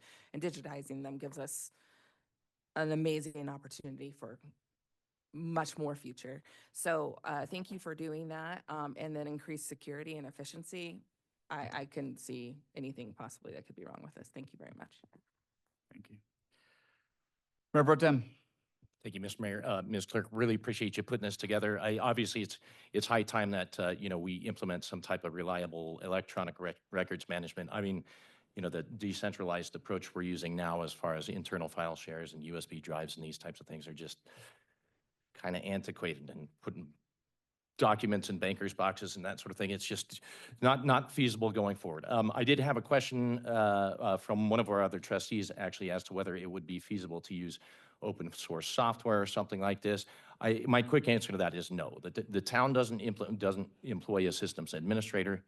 For something like this, you'd probably want at least 2 folks to double check architecture, implementation plans, security concerns, data backup and redundancy, accessibility concerns, identity and access management. I could go on for days. So I think it's high time that we get this going. And, someday when we're a town of, never mind, I'm not going to go. Perfect. Thank you, sir. I'm all for it. It's important. Get digitalized. Okay. Any comments from the public on this item? No. Any further deliberation from the board? Do I hear a motion? I move to approve resolution number 12, 2025, a resolution of the Board of Trustees of the Town of Wellington, Colorado, approving a contract with Cities Digital Inc. for software and services purchase agreement related to Laserfish software. I second. Clerk, may I get a roll call, please? Trustee Daly? Yes. Trustee Moyer? Yes. Trustee Teets? Yes. Trustee Wiegand? Yes. Mayor Pro Tem Mason? Yes. Mayor Shosse? Yes. Thank you. Thank you. Congratulations. Thank you. Okay, Ms. Clerk, will you please read the title for item E7? Resolution number 15-2025, a resolution of the Town of Wellington establishing guidelines for irrigation and water conservation. Thank you. And then Ms. Megan Smith, Deputy Director of Public Works, is going to present on this item. Good evening, Mayor and Trustees. Megan Smith, Deputy Director of Public Works. Before you for consideration this evening is a resolution establishing voluntary watering guidelines to support resident cost savings, to provide some legal clarity for HOA residents, and also to support water conservation in our community. Key elements of the guidelines include, again, the application of voluntary restricted watering from April 15th to October 15th, watering no more than 2 days per week between the hours of 7 p.m. and 8 a.m. Of course, avoiding overspray and runoff when possible, turning off sprinklers after rainfall events, and then using shut-off nozzles when washing cars. The benefits of adopting watering guidelines for the community is it does protect residents from HOA fines under state law when those residents are following these town guidelines. It in our situation with some pretty high costs for our water, it does also save money for residents during irrigation season. And of course, it promotes water efficiency and sustainable practices that align with our 2018 water efficiency plan. And I'm happy to answer any questions regarding the resolution before you this evening. Perfect. Thank you. I wanted to preface one thing in case any of us forgot.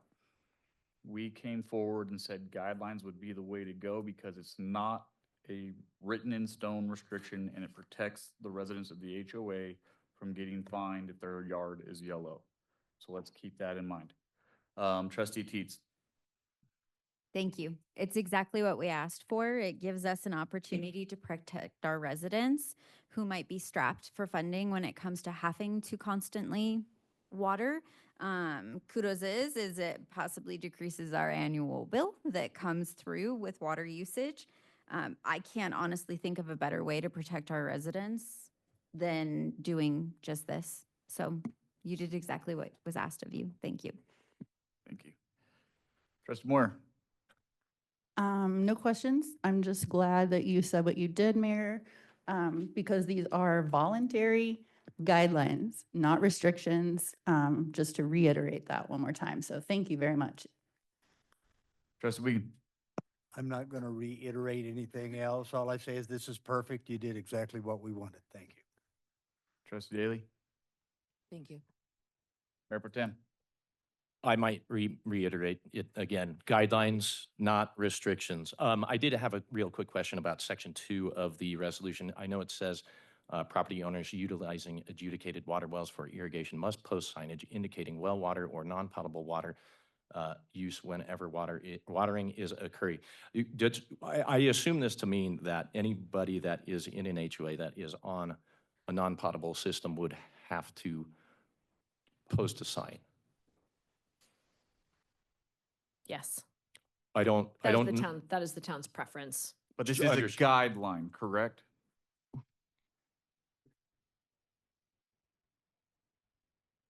It says must. It does but include the if, word must. It you'd like- does. If you'd like that one to be that sign to be a guideline, I'd amend this to I- change that to a may. I Or obviously. should. Make that a should, not a must. Understood. Certainly I appreciate that the town posts, well water usage as far as the parks and that sort of thing go. What I would not want to see is everybody has to post a sign and then as windy as Wellington is, all of the signs blow away and cause unnecessary trash all over the place. So I would propose that we make that not a must, just a if you'd like to type of thing. Other than that, I'm fine with the resolution as presented. Trustee Dietz. I have a question. You said you'd prefer. Is there a reason why you're looking for having the signs displayed? To be perfectly honest, I see it as a health concern. So I think it should be advertised that it's not potable water. So the kids don't drink. So your kids are not drinking out Don't of it. drink the pool water. Don't drink the non-potable water. Got it. So I know we have certain areas, certain subdivisions that have the non-pot systems. Is there a way to have one sign displayed at the entrance of a subdivision saying this subdivision utilizes non-potable water?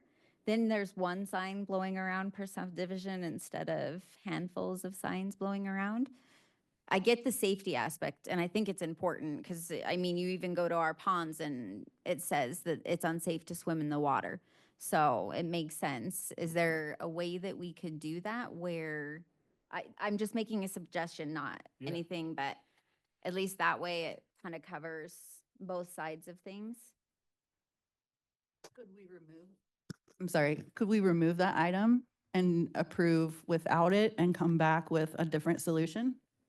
110%. Thank you. I think we should just change one word to may and then approve it as is.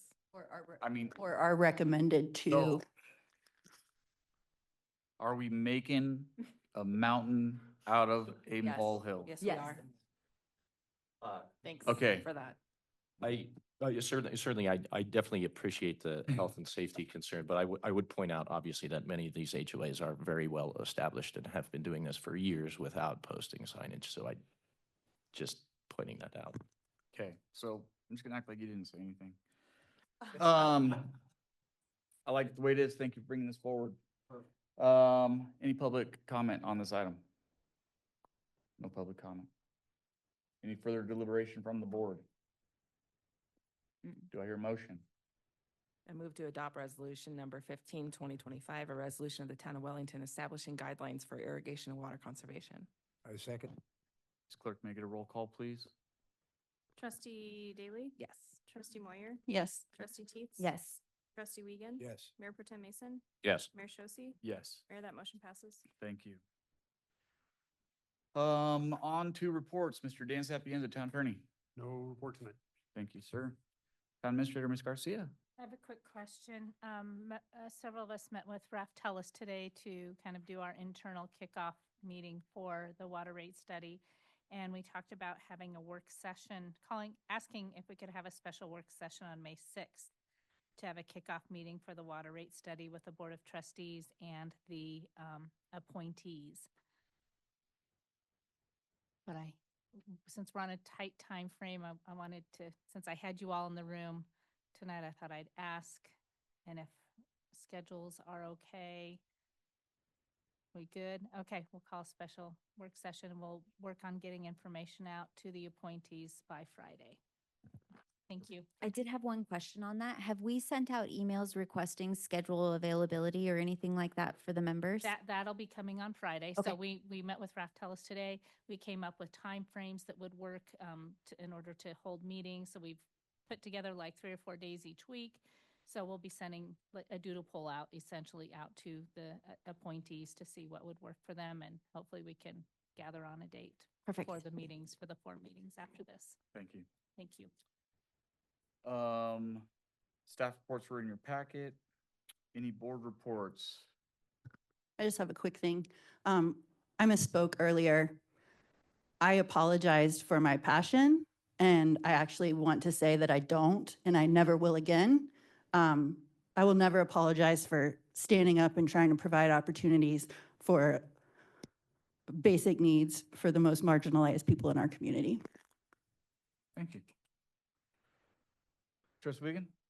Yes, we had the Larimer County Behavioral Health meeting this last Monday. And I gave everybody the annual report.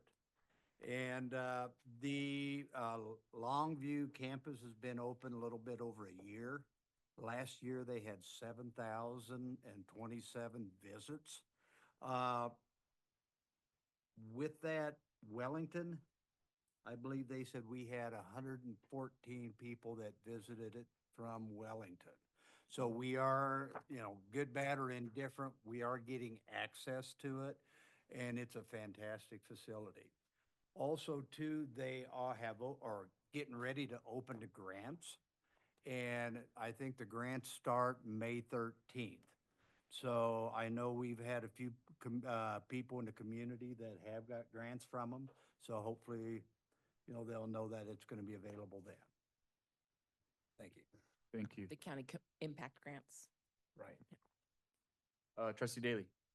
I attended the Downtown Colorado Inc. Downtown event in Greeley, and I learned so much. I'm not going to tell you about it right now, but I'm going to put it in an email. You're welcome. Thank you. Trustee Teets? No, nothing. Mayor Pro Tem? Okay, Mayor Pro Tem and I, Ms. Garcia, LCSO, PSD got together. We had that sit-down talk. Very preliminary stuff, but we all seem to be on board on the fact that a SRO of sorts will be important and needed. So further discussions to come on that, probably closer to the budgeting season for PSD and us, especially with different cuts that are happening on that level of things. So it was much different than our first meeting, much more hopeful, and everybody was on the same page. So that was very nice. PSD was on board with it. So that was pretty cool. We'll just have to figure out the money things. And then just wanted to touch on Trustee Wiegand's note. That community or that behavioral health center serviced 7,000 people in 1 year. That's 19 people a day. Very good. All I can stress to anybody and everybody listening and watching is love your kids, love your neighbors. These are people that are hurt for a reason, and we're here to try to minimize that to the best of our abilities. So just do our best to love one another. That's all I got to say there. All right, having no further business, do I hear a motion to adjourn? I make a motion to adjourn? All in favor? Aye. Aye. I will now adjourn the regular meeting, time being 9:44 p.m.